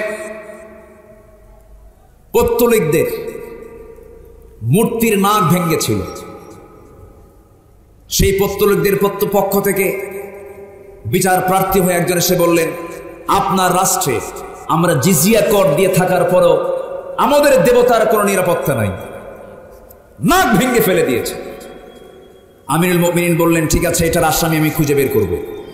গোটা দেশে এটার অপরাধীকে খোঁজার জন্য তন্ন তন্ন করে খোঁজা হলো, পাওয়া গেল। সবশেষ বিচারের রায় হলো, পাওয়া যেহেতু গেল না, ওমর ফারুক বললেন, ও পত্তলিকরা, যেহেতু আমি মূল আসামি খুঁজে পাচ্ছি না, ওই নাকটা ভেঙে ফেলার অপরাধে আমি যেহেতু এই জনপদের নাগরিক, আমি হলাম আমির, আমি হলাম নেতা, আমি হলাম লিডার, আমি হলাম প্রধান আমির, অতএব তোমরা এটার বিকল্প হিসাবে আমার নাকটা তোমরা কেটে নাও। আল্লাহু আকবার বলবেন না? এটার নাম হচ্ছে ইসলাম। এটার নাম কি? আসতে বলবেন, এটার নাম কি? ইসলাম। সম্মানিত ভাইয়েরা, আবার এর মানে এই না আমার মুখে অন্য ধর্মের প্রশংসা আসা যাবে না, ঠিক কিনা? আমার মুখে আসবে কিসের প্রশংসা? ইসলামের। বলেন কিসের? আরো জোরে বাড়ি কিসের বলেন?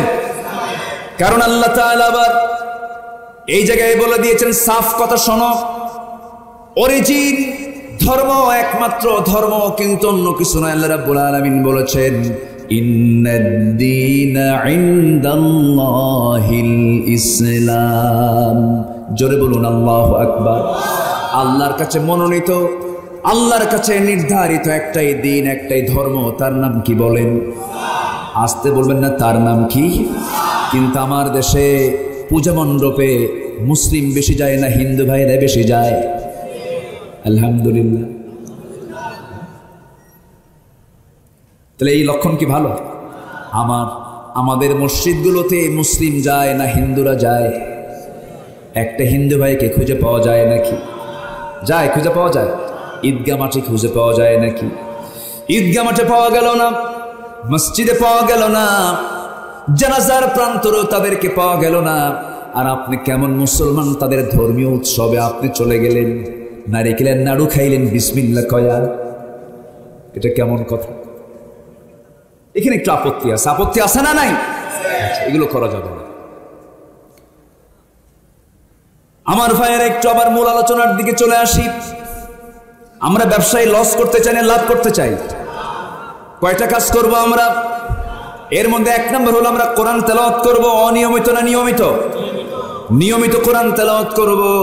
আবু তালেবের কথা বলছিলাম। আবু তালেব যদিও কাফের, আমার নবীজি তার সঙ্গে মিলেমিশে চলেছেন। আমার নবীজি ইহুদির সঙ্গেও মিলেমিশে চলেছেন, খ্রিস্টানদের সঙ্গেও মিলেমিশে চলেছেন। তাদের সঙ্গে সন্ধি চুক্তি করেছেন, তাদের সঙ্গে অনেক চুক্তি তিনি সম্পাদন করেছেন। মদিনা রাষ্ট্র গঠন করেছিলেন, ইহুদিদের সাথে খ্রিস্টানদের সাথে সমঝোতা করেছিলেন। মানে এর মানে আবার এই নয় যে ইসলামকে তিনি বিক্রি করেছেন, ইসলামকে কখনো তিনি নিচে রাখতে দেন নাই, ঠিক কিনা? ইসলামকে কখনো তিনি মাইনাস করেন নাই। আবু তালিব একজন কাফের হয়ে একদিন বলতেছে, মোহাম্মদ শোনো, যেদিন তোমার জন্ম হলো সেই জন্মের একদিন কি দুদিন পর আমি চাঁদের রাত্রিতে আমি তোমার ঘরের মধ্যে ঢুকলাম। তোমার মা তোমাকে ঘর থেকে ঘরের মধ্যে না রেখে তোমাকে চাঁদনি আকাশের নিচে শুয়ে রেখেছে। তুমি একা শুয়ে আছো, কেউ নাই তোমার ডানে বামে, নবজাতক তুমি। আমি আবু তালিব তোমাকে দেখতে এসে তোমাকে একাকী পেয়ে গেলাম। তুমি দেখি চাঁদের দিকে চেয়ে আসো, তুমি যখন ডান দিকে তাকাও চাঁদটা ডান দিকে লাফ মারে। একটু আস্তে কান সুবহানাল্লাহ। তুমি যখন বাম দিকে তাকাও চাঁদটা বাম দিকে লাফ মারে, নড়ে যায়। ডানে তাকাচ্ছ চাঁদ ডানে চলে আসি, আবার বামে তাকাচ্ছ চাঁদটা বামে চলে যাচ্ছে।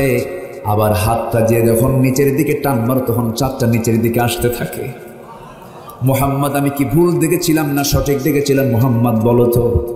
আমার নবীজি মুস্কি মুস্কি হাসি মেরে বলছেন, চাচা আপনি যা দেখেছেন সম্পূর্ণ সত্যি দেখেছেন, কারণ আমার আব্বা তো আমার জন্মের 6 মাস পূর্বে দুনিয়া থেকে বিদায় নিয়েছেন। আমার মার মনটা খারাপ। আমার মার মনে একটু প্রশান্তি দেওয়ার জন্য আল্লাহ রাব্বুল আলামিন আমাকে চাঁদটা আমার জন্য খেলনা বানায় দিয়েছিলেন। জোরে বলি সুবহানাল্লাহ। আমার নবীজি নবুয়ত পর চাঁদ দ্বিখণ্ডন কি হয় নাই? ইনশাক্কাল কামার, আকাশের চাঁদ তিনি দ্বিখণ্ডন করেছিলেন। কাফের মুশরিকরা প্রশ্ন করেছিল, তুমি যদি ইন কুনতা নাবিয়ান হাক্কা, তুমি যদি সত্যিকারের নবী হও, আকাশের চাঁদ তুমি দ্বিখণ্ডন করে ফেলো। আমার নবীজি আল্লাহ তাআলার অর্ডারে শুধু নখটা উঁচু করেছিলেন। আমার নবীজির নখের পাওয়ার কে দিয়েছেন? এটা কি নখের পাওয়ার মূলত না আল্লাহর পাওয়ার? শুধু আমার নবীজির নখটা উঁচু করেছিলেন, ইনশাক্কাল কামার চাঁদটা দুভাগ হয়ে গেছে। সহিহ বুখারীর হাদিস, সহিহ বুখারীর হাদিস। চাঁদ যখন দ্বিখণ্ডন হয়ে গেল চাঁদ কাঁপে। আমার নবীজি বলছেন, চাঁদ কাঁপিস কেন? চাঁদ থরথর করে কাঁপে। চাঁদের এই কাঁপুনি দৃশ্য দেখে রাসূল বললেন, চাঁদ তুই কাঁপিস না, আবার একাকার হয়ে যা। যখন হাতটা দিয়ে যখন নখটা দিয়ে যখন আবার ইশারা করলেন, চাঁদটা আবার একাকার হয়ে গেল। এগুলো মুআজিজা। এগুলো কি বলেন? এগুলো কি মুআজিজা। নবীদেরকে মুআজিজা কে দিয়েছেন? আমার নবীর জিন্দেগিতে অসংখ্য মুআজিজা প্রকাশ পেয়েছে। তার মধ্যে 1 নম্বর মুআজিজা কি বলেন? আসতে বলবেন, 1 নম্বর মুআজিজা কি? সকল নবীর মুআজিজা তাদের মৃত্যুর মধ্য দিয়ে শেষ হয়ে গেছে। মুসার লাঠি আর আজ পৃথিবীতে নাই, তার কার্যকারিতা নাই। অনেক পয়গম্বরের মুআজিজা মৃত্যুর সঙ্গে সঙ্গে শেষ হয়ে গেছে, কিন্তু আমার নবীর মুআজিজা এমন একটা শ্রেষ্ঠ মুআজিজা কোরআন আজও আছে কিয়ামত পর্যন্ত। কেন? আল্লাহ রাব্বুল আলামিন গোটা দুনিয়াতে সব শেষ হয়ে যাবে, কোরআনটা ঠিক থেকে যাবে। জোরে বলি সুবহানাল্লাহ। সব ধ্বংস হবে, কোরআন কি ধ্বংস হবে? এই কোরআন নিয়ে যারা নাটক করে এদের সঙ্গে আমাদের কোনো আপোষ নেই, ঠিক কিনা?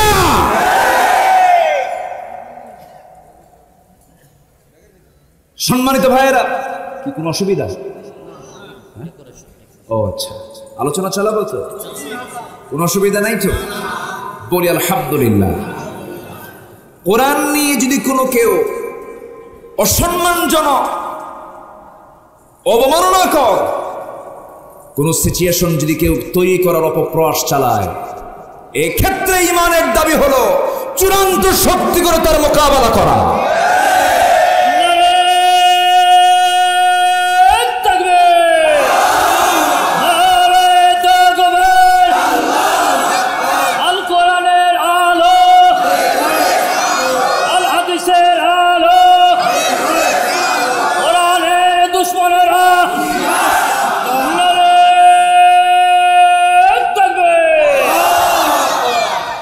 আমরা কার নাম নিলাম? আরো জোরে। এই স্লোগান অনেকের সহ্য হয় না, আছে না? আছে না? এরকম আছে না? বলেন। আচ্ছা, সহ্য হয় না কার জানেন? যার নামাজ নেই। নামাজে এই স্লোগান আছে না নাই? আল্লাহু আকবার আছে না নাই? রুকুতে কি? সেজদায় কি? সেজদা থেকে উঠতে কি? আচ্ছা, বাচ্চা যখন জন্ম নেয় তখন কি? হ্যাঁ, আচ্ছা, যখন মরে জানাজা তখনও কয় তাকবীর? তখনও কি বলেন? তাহলে জন্মে, মৃত্যুতে, নামাজে, সকল কাজে আল্লাহু আকবার। কোন প্রাণী জব করতে? আরো জোরে। তাহলে সব জায়গায় আল্লাহু আকবার লাগে, তোমার স্লোগানে আল্লাহু আকবার বিরক্ত লাগে। মুনাফিক তুমি! এখানে তোমার বড় প্রমাণ, তুমি মুনাফিক। মুনাফিক চেনার জন্য সূরা মুনাফিকুন আছে না নাই? মুনাফিকুন পড়বেন, সূরা মুনাফিক কারা সব চিনে নিবে। যাদের কাছে এই স্লোগান বিরক্ত লাগে, জুলফিকার ভাই যে স্লোগানটা দিল, যে তাকবীরটা দিল, এটা যার কাছে বিরক্ত লাগবে, মনে হবে যে না, এটা আবার কি শুরু হলো। ভাববেন যে ওর মধ্যে মুনাফিকদের যে লিডার ছিল, ওদের রক্ত কিছু ঢুকে দেওয়া আছে। কষ্ট হচ্ছে নাকি আপনাদের? নবীর জন্ম কোন মাসে?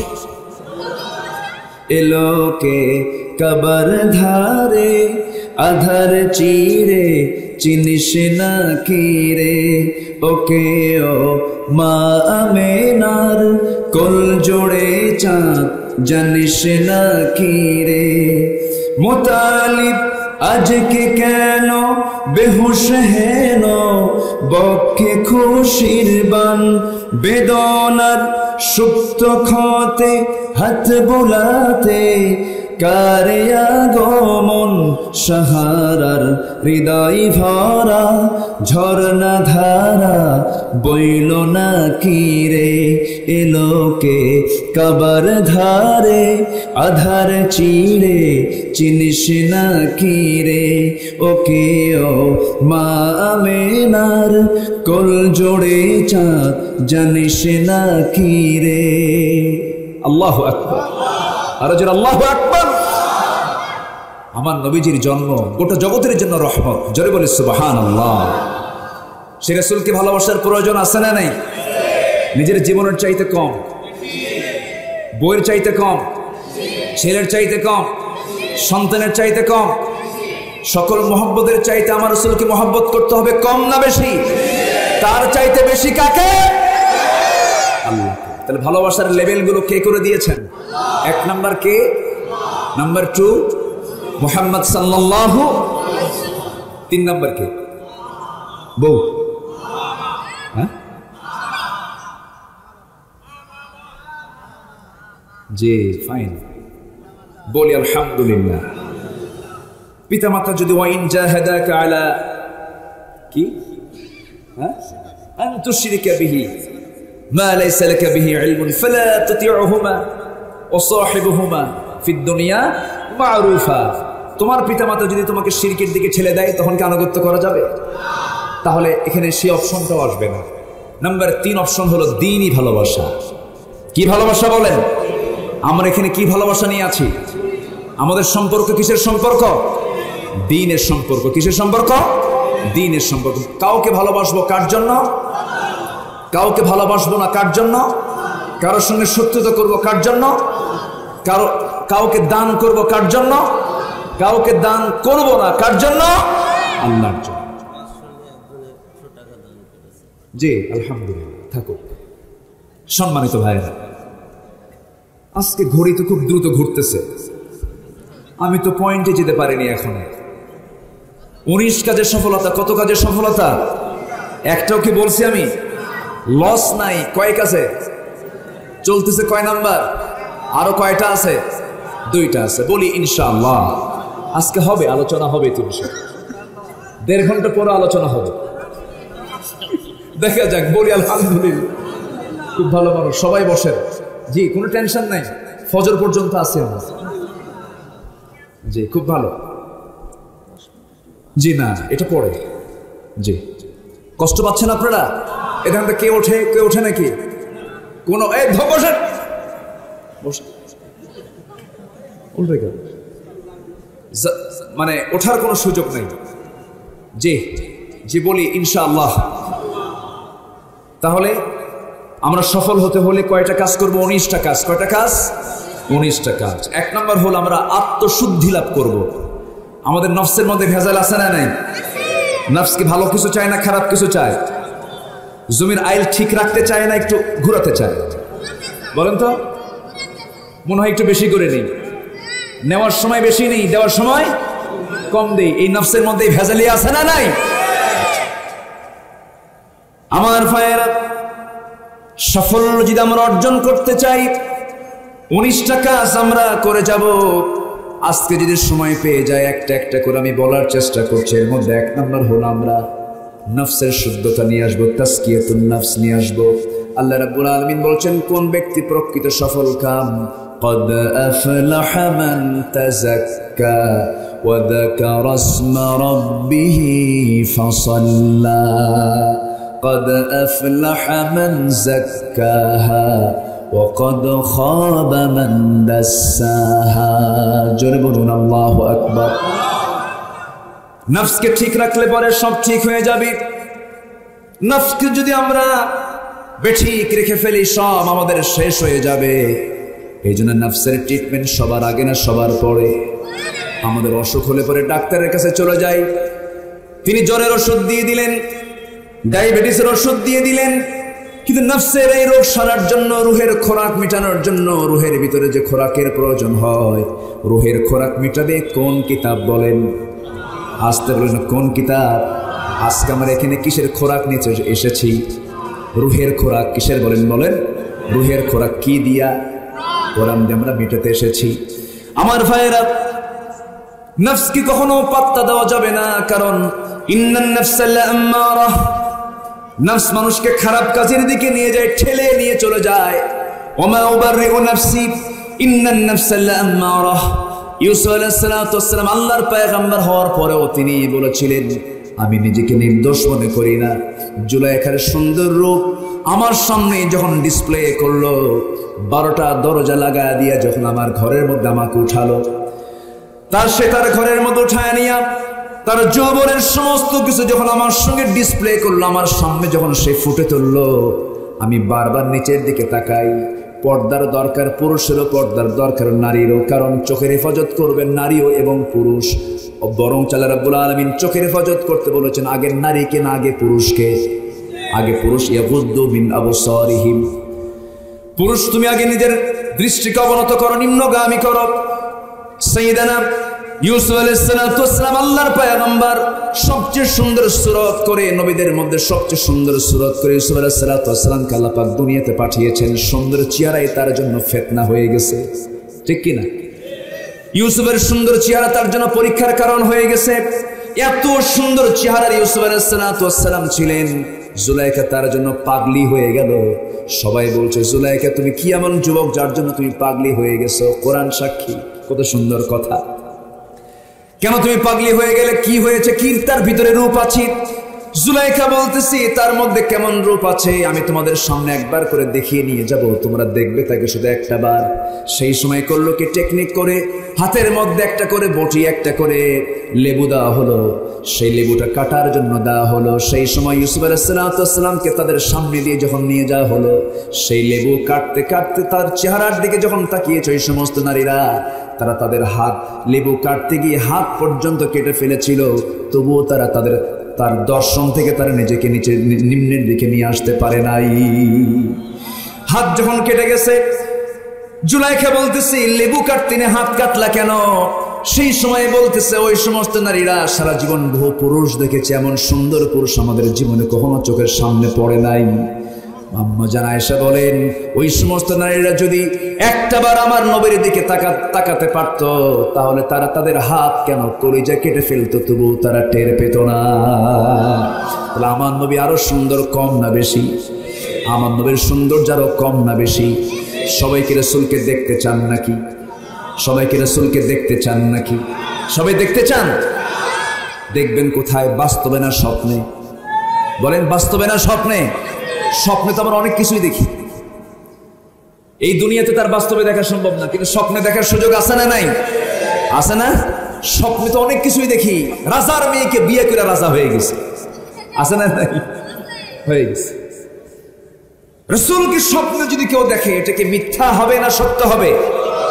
সত্য। শয়তান আমার নবীর সূরত ধারণ করতে পারে না। আল্লাহু আকবার বলেন। আমার ভাইয়েরা, ইউসুফ আলাইহিস সালাম সেই সময় কি করলেন? যখন তাকে বিশাল বড় পরীক্ষার মধ্যে তিনি পড়ে গেলেন, ওই জুলাইখাও কম সুন্দরী ছিল না। তৎকালীন দুনিয়ার সবচেয়ে সুন্দরী নারী ছিল জুলাইখা। কিন্তু জুলাইখা এমন করে পরকিয়া করতে চাইলো কেন? স্বামী থাকতে সে অন্য পুরুষের দিকে কেন নজরটা দিল? এটার তাফসীরে, এটার ব্যাখ্যায় বহু কিছু এসেছে। এর মধ্যে একটা ব্যাখ্যা এসেছে, তার স্বামী আজিজে মিশর, সে ছিল পুরুষত্বহীন একটা মানুষ, তার মধ্যে কোনো যৌবন ছিল না, এটা একটা কারণ ছিল।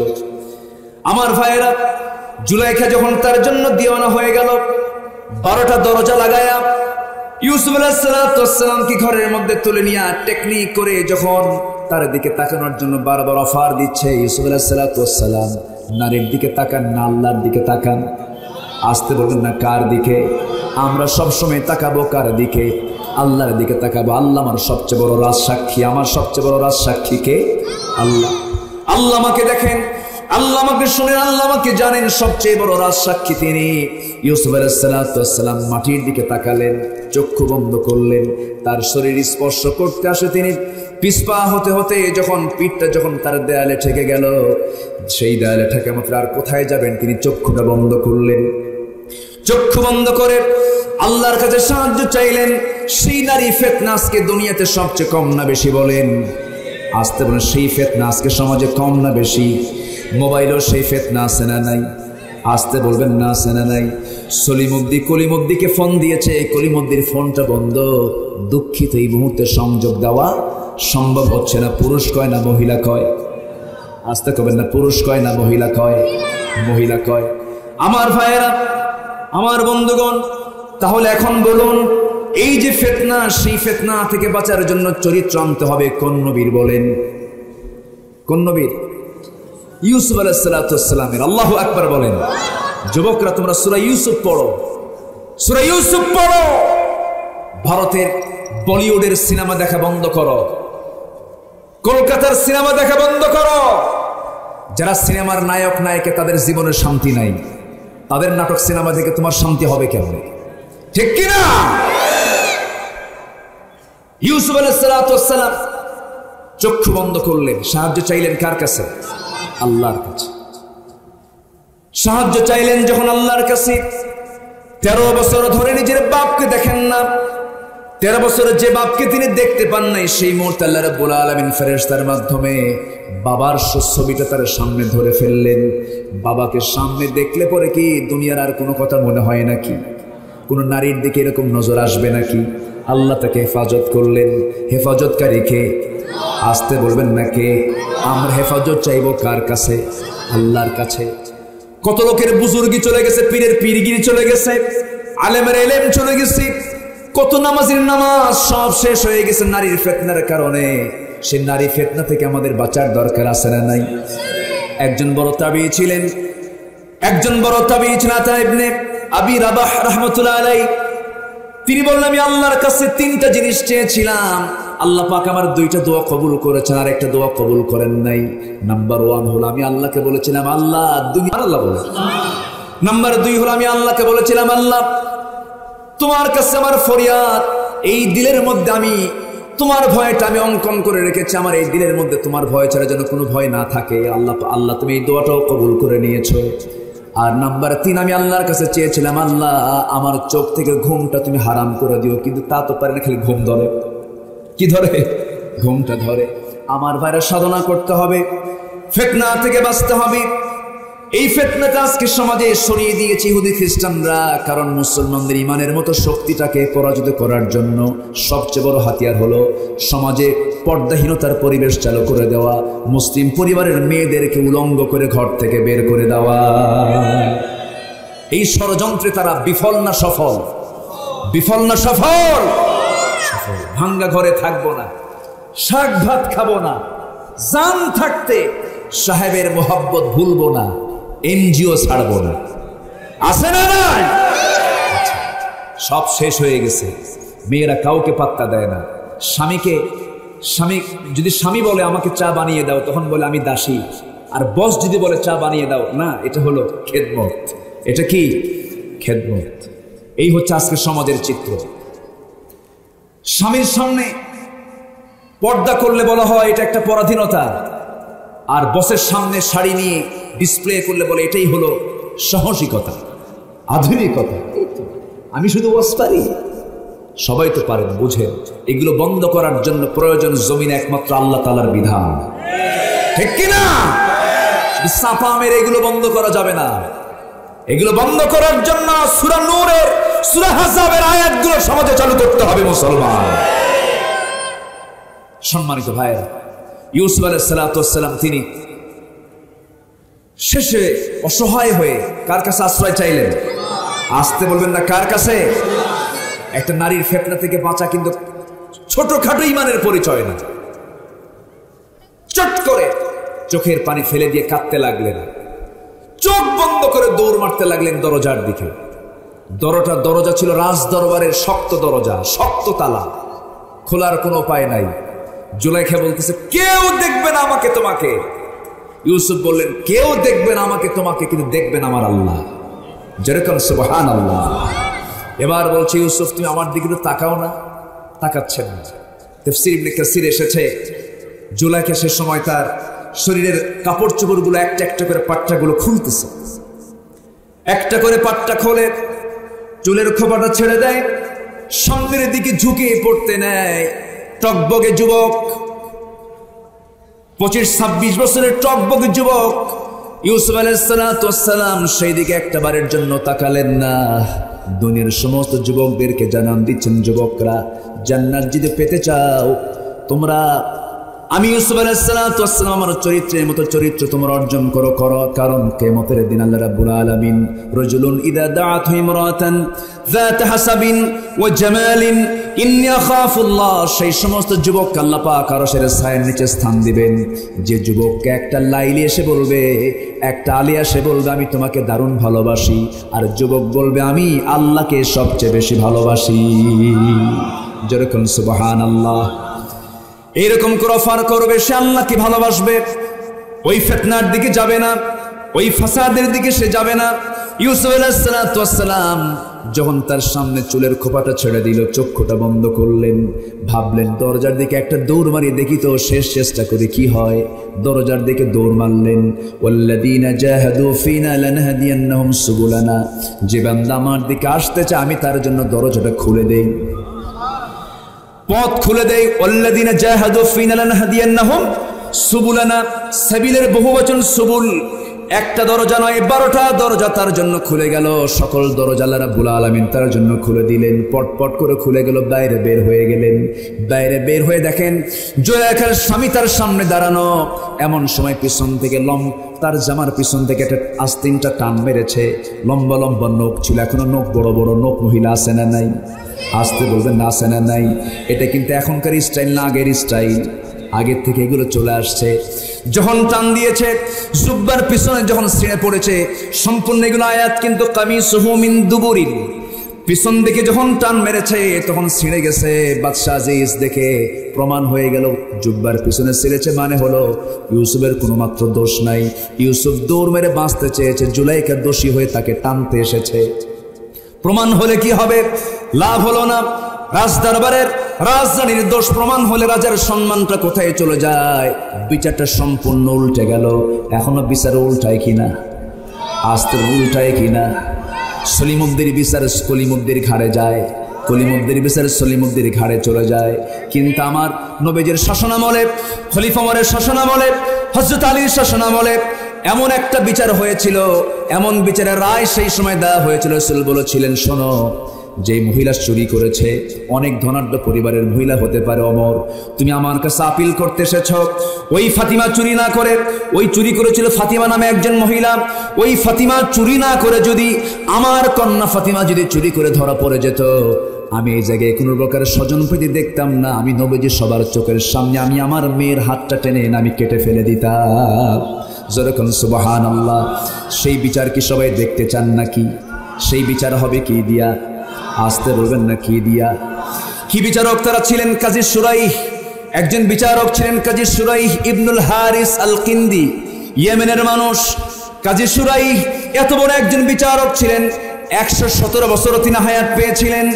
60 বছর তিনি বিচারকের দায়িত্ব পালন করেছেন। তাবি ছিলেন, ওমরের আমলে শাসক ছিলেন, হযরত আলীর আমলে শাসক ছিলেন। দুইজন খলিফার বিরুদ্ধে তিনি রায় পর্যন্ত দিয়েছিলেন। আল্লাহু আকবার। খলিফার বিরুদ্ধে বিচারক রায় দেয়, খলিফার বিরুদ্ধে বিচারক রায় দেয়। আল্লাহু আকবার। খলিফার বিরুদ্ধে। কোন খলিফা? ওমরের মতো মানুষ। ওমর রাদিয়াল্লাহু তাআলা আনহু একটা ঘোড়া কিনেছেন। কি কিনেছেন? ঘোড়া। ঘোড়া কিনে সেই ঘোড়াটা নিয়ে তিনি উঠলেন, ঘোড়া দাবড়ালেন। কিছুক্ষণ দাবড়ায় দেখেন ঘোড়ার হাঁটতে পারেন। বিক্রেতার কাছে এসে বলেন, এই তুমি আমাকে অকেজো ঘোড়া দিয়েছ। ঘোড়াওয়ালা বলে, অসম্ভব, আমি ঘোড়া আপনাকে সুস্থ দিয়েছি, অসুস্থ হয়ে গেছে। কেন আমি এই ঘোড়া নেব না? কেন আমি এই ঘোড়া আমিও ফেরত নেব না, আমি আপনার কাছে বেঁচে খাইছি। কি কথা কি বুঝতেছেন আপনারা? দারুণ দ্বন্দ্ব লেগে গেল। তাহলে কি করা যায়? এই এলাকায় একজন কাজী আছে, বিচারক আছে, কি চলো আমিও যাব, বিচার প্রার্থী হব, তুমিও চলো, বিচার হোক। কাজী সুরাই বসা। কাজী সুরাই দেখতেছে আমিরুল মুমিনিন অর্ধ দুনিয়ার শাসন করত ওমর বিচার প্রার্থী হয়ে তার আদালতে হাজির হয়েছে। আল্লাহু আকবার বলবেন না? আগে কি হ্যালো দিছে? আগে কোনো হ্যালো আছে? বললেন, কাজী সাহেব ঘোড়া কিনছিলাম, ঘোড়া কিনে দেখি 2 মাইল যেতেই কাইট পড়ে গেছে। এই অসুস্থ ঘোড়া আমি নেব না। ও ফেরত নিচ্ছে না, কি করা যায়? কাজী সুরাই বললেন, আমিরুল মুমিনিন আমি দুঃখিত, আমার রায়ে আপনি ঘোড়া আপনি এটা নিতে আপনার ঘোড়া আপনাকে নিতে হবে, কারণ লেনদেন হয়ে গেছে। কেন? আমাকে বুঝান। তিনি বললেন, আপনি যখন ঘোড়া নেন সেই সময় ঘোড়াটা আপনি কি সুস্থ দেখেছেন না অসুস্থ দেখেছেন? সুস্থ। সুস্থ এবং অসুস্থ, সুস্থ এবং অসুস্থ করার মালিককে আসতে বলবেন না কে? আপনি সুস্থ ঘোড়া কেনে লেনদেন ক্লিয়ার করার পরে আপনি ঘোড়ায় চড়ে 2 মাইল যান না 3 মাইল যান, এরপর অসুস্থ হয়েছে, এটা আপনার দায়িত্ব হয়েছে।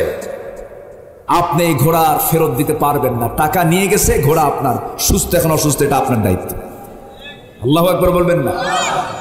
হযরত ওমর কাজী সুরাইয়ের এই বিচারে মুগ্ধ হয়ে তিনি বললেন, এই জায়গার বিচারক নয়, তোমাকে চিফ জাস্টিস আমি তোমাকে বানিয়ে দিলাম। আল্লাহু আকবার বলবেন না?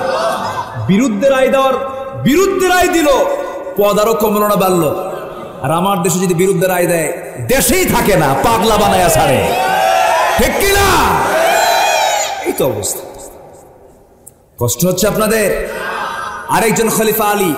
আলী কয় নাম্বার খলিফা? ভালো করে কোন কয় নাম্বার? 1 নাম্বার কে? Number 2, number 3, number 4। কি সুন্দর মানুষ আপনার। হযরত আলী আমার নবীজির জামাই। আমার নবীজির কি জামাই? যেন তেন জামাই না, কঠিন জামাই, ঘর নাই বাড়ি নাই। সুবহানাল্লাহ বলবেন না? আর এখন জামাই খুঁজতে গেলে বলে চাকরি আছে কি? হ্যাঁ। সরকারি নাকি? সরকারি হলে দেওয়া যাবে না। এই থামো, এখানে তো দেখতেছি জিনিস একখান বসে আছে। খুব কঠিন জিনিস, যে আয়াতকে সে আয়াতেও ফলো করে। ও হাফেজ মনে হয়। আলহামদুলিল্লাহ, আলহামদুলিল্লাহ বলেন। আল্লাহ তুমি তাকে বড় আলেম বানাও। জি ঠিক আছে। কি জন্য বলতেছিলাম? হযরত আলী কি জামাই, তিনি বিয়ে করবেন, নবীজির মেয়েকে বিয়ে দেওয়া হবে। রাসূল বলেন আমার মেয়ে ফাতিমাকে বিয়ে দেবে। এই ওঠে কেন বাবু, আব্বা বসো বসো বসো। ও শিক্ষক দৌড় মারছে, উপায় নাই, বসো আর একটু সময় শেষ করে দেই নাকি দোয়া করে দেই। হযরত আলী তার মেয়েকে বিয়ে দিবেন, সবাইকে ডাকতেছেন, সবার কাছে প্রস্তাব দিলেন কে আছো বিয়ে করবে। সবচেয়ে ধনী ধনী সাহাবীরা নবীর কাছে এসে বলেন হুজুর আপনার মেয়েকে আমার হাতে দেন। রাসূল বলেন অসম্ভব, হবে না, যাও। একের পর এক সব ব্যাক। রাসূল বললেন আমার কাঙ্ক্ষিত লোক এখনো আসে নাই।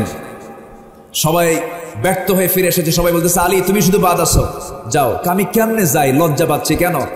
ঘরই নাই, মেয়ের তার মেয়েরে বিয়ে করে এনে ঘর কোন ঘরে তুলবো, ঘরই তো আমার নাই, যাও না তুমি সাহস করো। আস্তে আস্তে করে নবীর সামনে গিয়ে আস্তে করে বসলেন, সালাম বিনিময় হলো। রাসূল বলেন আলী তুমি আমার কাছে আসছো, কি নিয়তে আসছো? হুজুর কি নিয়তে আসছে তা নিজেও জানি না। রাসূল বললেন তুমি কি বিয়ে করবা, আমার মেয়েকে বিয়ে করবা? হুজুর দিলে করা যায়, সুবহানাল্লাহ বলবেন না?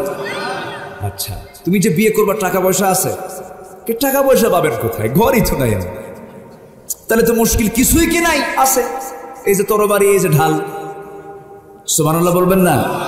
আর আমাদের মেয়ে বিয়ে দিতে কত কি লাগে, কি আছে, অমুক জায়গায় চাকরি, অফিস কোথায়, মঙ্গল গ্রহে, আছে না নাই বলেন তো? বিসিএস ক্যাডার, এই ক্যাডার ওই ক্যাডার, সন্ত্রাসী, কি আছে না নাই বলেন তো? এগুলো লাগবে। আমার নবীজি বললেন ফাতিমা তোমাকে বিয়ে দেব, এমন জামাই দেব যে হবে আসাদুল্লাহিল গালিব, আল্লাহু আকবার। আলী তোমার হাতে কি আছে? কে তরবারি আর ঢাল আছে। তরবারি তো লাগবেই, তোমার হাতে তরবারি ছাড়া তো মানায় না, তবে ঢাল ছাড়া যুদ্ধ চলে, ঢালটা বেঁচে আসো, ওটাই হবে মোহরানা, যাও। জোরে কোন সুবহানাল্লাহ। আর আমার দেশে মোহরানা কম না বেশি? কম না বেশি? ওইদিকে যৌতুকের জ্বালা, এইদিকে মোহরানার জ্বালা, আছে না নাই? 10,03,301 টাকা মোহরানা ধার্য করিয়া, নাকফুল বাবদ 301 টাকা পরিশোধ করিয়া, বাকি টাকা ফাঁকি দিয়া, আছে না নাই বলেন তো? ওই টাকা কবর পর্যন্ত বাকি থাকে, ঠিক কিনা? সন্দেহ রেখে সংসার করো কেন, এরকম করা যাবে না যুবক, যা পারবা দিবা। আর যারা ডাকাতি করে এরকম মোহরানা ধার্য করে, ওদের ধান্দা ভালো না, যদি তালাক দেয়, এরকম টার্গেট আছে না নাই? মেয়ের বাপ এগুলো ভুল করবেন না, এগুলো ভুল চিন্তা। আমার নবীজি তার মেয়েকে বিয়ে দিয়েছেন, দেখেন যা পারো ঢাল বেচো। ঢাল বিক্রি করলে, বিক্রি করতে যায় কোনো কাস্টমার নাই, যায় দেখেন ওসমান সামনে দাঁড়াবে। ওসমান রাদিয়াল্লাহু তাআলা আনহু সবচেয়ে ধনী, আমার নবীর আরেক জামাই, জোরে কোন সুবহানাল্লাহ। ধনীও আছে গরিবও আছে, মিল আছে না নাই? আর আজকে সমাজে ধনী গরিবের মিল আছে? মিল আছে? মিল নেই। আমার নবীজি বললেন যাও বিক্রি করে আসো। বিক্রি করতে যায় ঢালটা নিয়ে ওসমানের সামনে দাঁড়ায় গেছে। ওসমান বলছেন আলী তুমি ভোর বেলায় 7 সকালে তুমি এই ঢাল নিয়ে সব তুমি বাজারে দাঁড়ায় আছো কেন? বিক্রি করবো, খুব সমস্যা, বিক্রি করতে হবে। কি সমস্যা? টাকা নাই। কি করবো টাকা দিয়া? আমার বিয়ে ঠিকঠাক। কার সাথে বিয়া? আপনার শালীর সাথে। সুবহানাল্লাহ বলবেন না? এদিকে হযরত ওসমান জানেন না বিয়ে ঠিকঠাক হয়ে গেছে। বড় জামাই কিন্তু জিন্নুরাইন, 2টা মেয়ের জামাই তিনি, সুবহানাল্লাহ। একটা মারা গেছে, একটা মেয়ে আরেকটা মেয়েকে দিয়েছে। রাসূল বলতেন মাঝে মাঝে আমার যদি আরেকটা মেয়ে থাকতো, আরেকটা মেয়ে আমি ওসমানকে দিতাম। কি ছিলেন সাইয়েদনা ওসমান রাদিয়াল্লাহু তাআলা। ওসমান রাদিয়াল্লাহু তাআলা বললেন ঠিক আছে ঢাল দাও, কত দাম নিবা? তুমি যা চাবা তাই দেব। সুবহানাল্লাহ বলবেন না? উনি যা চাইলেন তাই দিলেন। টাকাগুলো নিয়ে, দিরহামগুলো নিয়ে সামনের দিকে রওনা দিচ্ছেন। পিছন থেকে ওসমান বলছেন ওরে আমার হবু ভাইরা, বোঝেন নাই?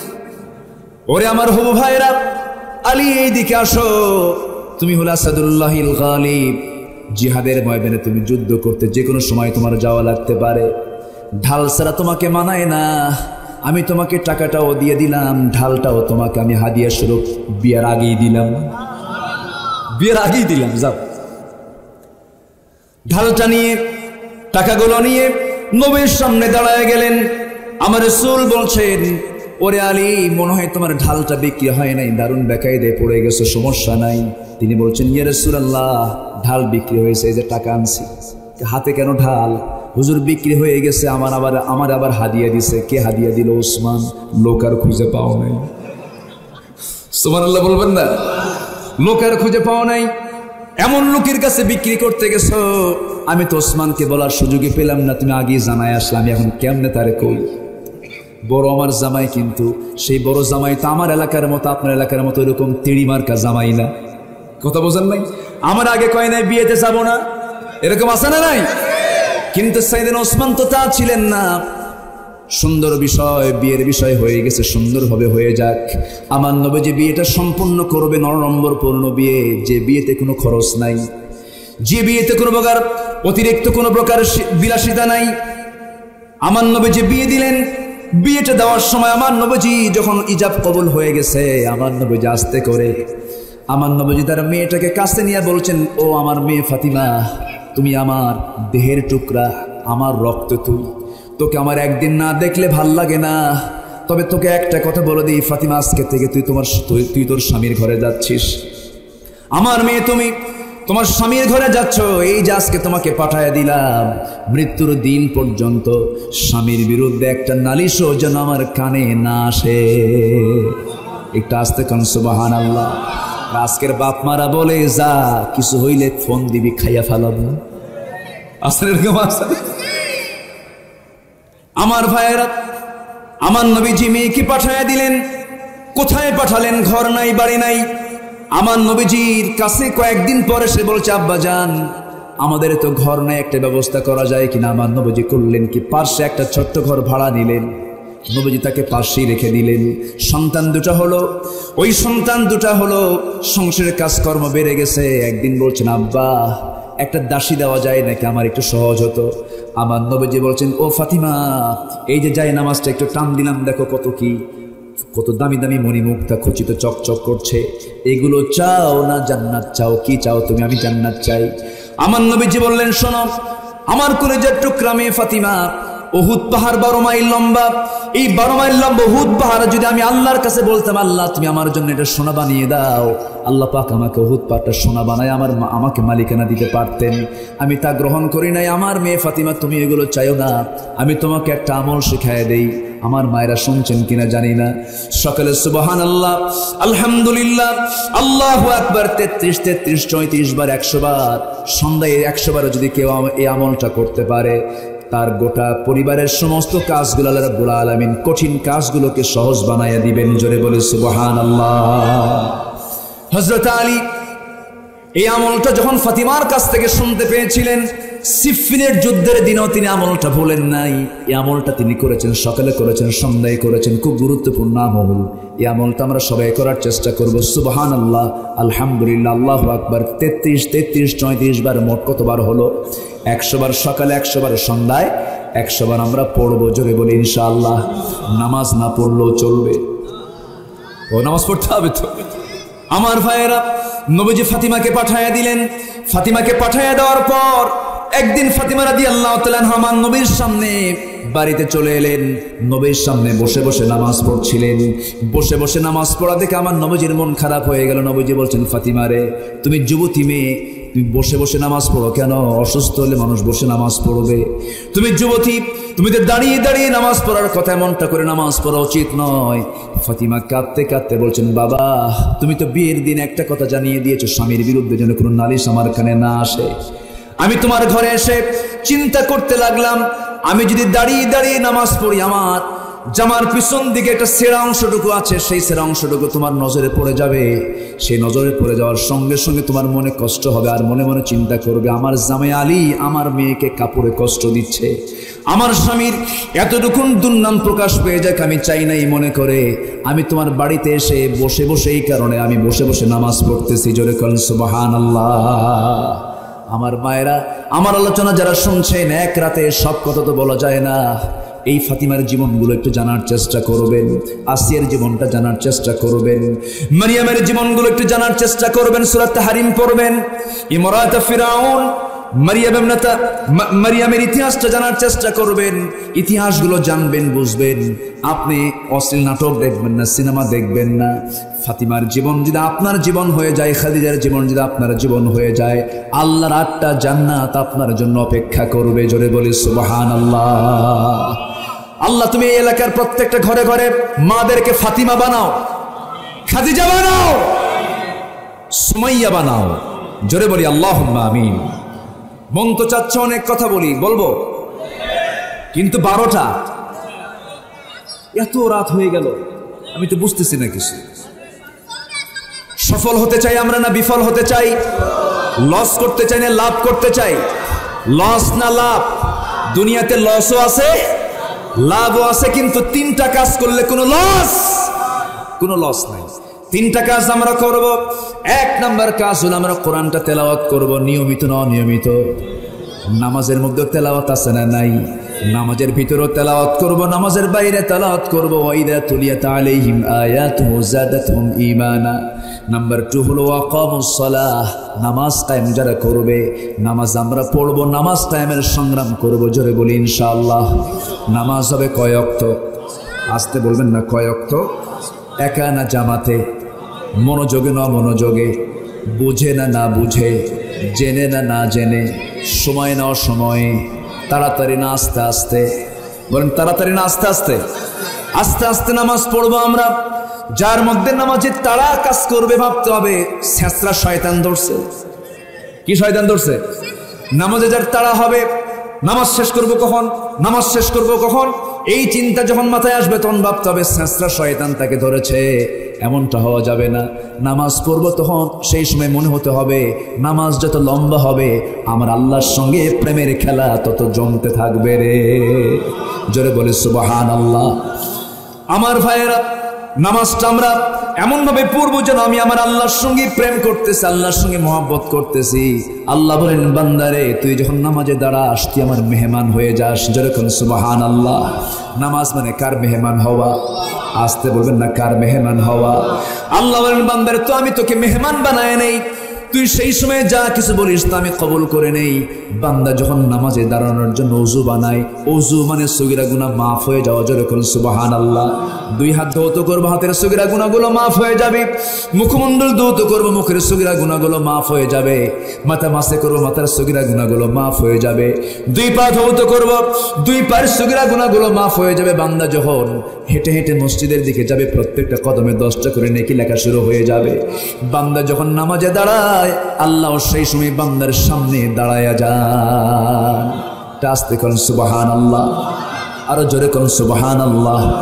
নামাজে যখন দাঁড়ানো হলো, সূরা ফাতিহা বলা শুরু হলো, একটা করে আয়াত বলে আলহামদুলিল্লাহি রাব্বিল আলামিন। আল্লাহ বলছেন, হামিদানি আবদি আর রহমানির রহিম, আথনা আলাইয়া আবদি মালিক ইয়াউমিদ্দিন, মাজ্জাদানি আবদি ইয়াকা না'বুদু ওয়া ইয়াকা নাস্তাঈন, হাযা বাইনি ওয়া বাইনা আবদি। বান্দা তুই আমার কাছে কি চাস, কি প্রেম চাস রে বান্দা? যা চাবি তাই আমি আল্লাহ কবুল করে নেব। বান্দা যখন ওয়ালা দলিন পর্যন্ত বলে, আল্লাহ বলেন, বান্দারে যা চাইলে সব কবুল করলাম। বান্দা যখন সিজদায় যায়, আল্লাহ তখন অস্থির হয়ে সব ফেরেশতাকে ডাক দিয়ে বলেন, বান্দা ও ফেরেশতারা, এই ফিতনার যুগে, এই দুনিয়ার কত ফিতনার মাঝে বান্দা আমাকে খুশি করার জন্য সিজদায় পড়ে কান্দে, রুকুতে পড়ে কান্দে। আমারে দেখলো না, জান্নাত জাহান্নাম দেখলো না। ও ফেরেশতারা সাক্ষী থাক, এই সিজদাগুলো আমি আল্লাহ কবুল করে নিয়া তামাম জিন্দেগীর গুনাহগুলো মাফ করে এই সমস্ত বান্দার জন্য 8টা জান্নাত আমি আল্লাহ খুলে খুলে দিলাম। নামাজ 5 ওয়াক্ত পড়বেন কারা? একটু হাত তুলে দেখান। আসতে বলবেন, আসতে না, সবাই তোলেন। বলি ইয়া আল্লাহ, আরো জোরে ইয়া আল্লাহ। আমাদেরকে 5 ওয়াক্ত সালাত আদায় করার তৌফিক তুমি আল্লাহ দিয়া দাও। জোরে বলি আমিন, আরো জোরে আমিন, আরো জোরে আমিন। কষ্ট পেলেন? সবাইকে সফল হতে চাই, লস করতে চাই না লাভ করতে চাই? লাভ করতে হলে কয়টা আমল? এক নম্বর কোরআন তেলাওয়াত করব, অনিয়মিত না নিয়মিত? নামাজ পড়বো, জোরে বলি ইনশাআল্লাহ। নামাজ পড়লাম, কায়েমের সংগ্রাম করলাম না, ওই নামাজ কবুল হবে না। নামাজ কায়েমের সংগ্রাম করব, জোরে বলি ইনশাআল্লাহ। যে দল নামাজ চায় না সেই দল আমরা করি না, ঠিক কিনা? যে দল নামাজ কায়েম করতে চায় সেই দল আমরা করব, ঠিক কিনা? যে দলের দলীয় মিটিংয়ে কর্মীদেরকে নামাজের জন্য দাওয়াত দেয় না সেই নেতা আমরা মানি না। কথা বোঝা গেল? কথা ক্লিয়ার? জি সম্মানিত ভাইরা, নাম্বার 3, ব্যবসায় কোনো লস নাই। নাম্বার 3 শুনবেন না সবাই? আচ্ছা, এইদিকে 19 কাজে সফলতা। কত কাজে সফলতা? কেবল একটা কইছি, তাহলে এখন কোন আমার মাহফিল আরো কয়দিন দরকার? কথা কি বোঝা গেল? আমার কাছে মনে হচ্ছে আমি কেবল শুরু করব। কোন তো মাহফিল আগামীতে 3 দিন হবে এখানে ইনশাআল্লাহ, ঠিক আছে না? ভালো হয় না? আসলে তাফসীর মাহফিল কিন্তু 2-3 দিন হলে ভালো হয়। আগামীতে হবে, জোরে বলে ইনশাআল্লাহ। নাম্বার 2, সফল হওয়ার জন্য 19টা কাজ। নাম্বার 2 হচ্ছে আল্লাহকে ভয় করা। কাকে ভয় করা? আচ্ছা। নাম্বার 3, বেশি বেশি আল্লাহর জিকির করা। কার জিকির করা? কেমন করে? এরকম করে জিকির করা। এরকম জিকির আমার দেশে আছে না নাই?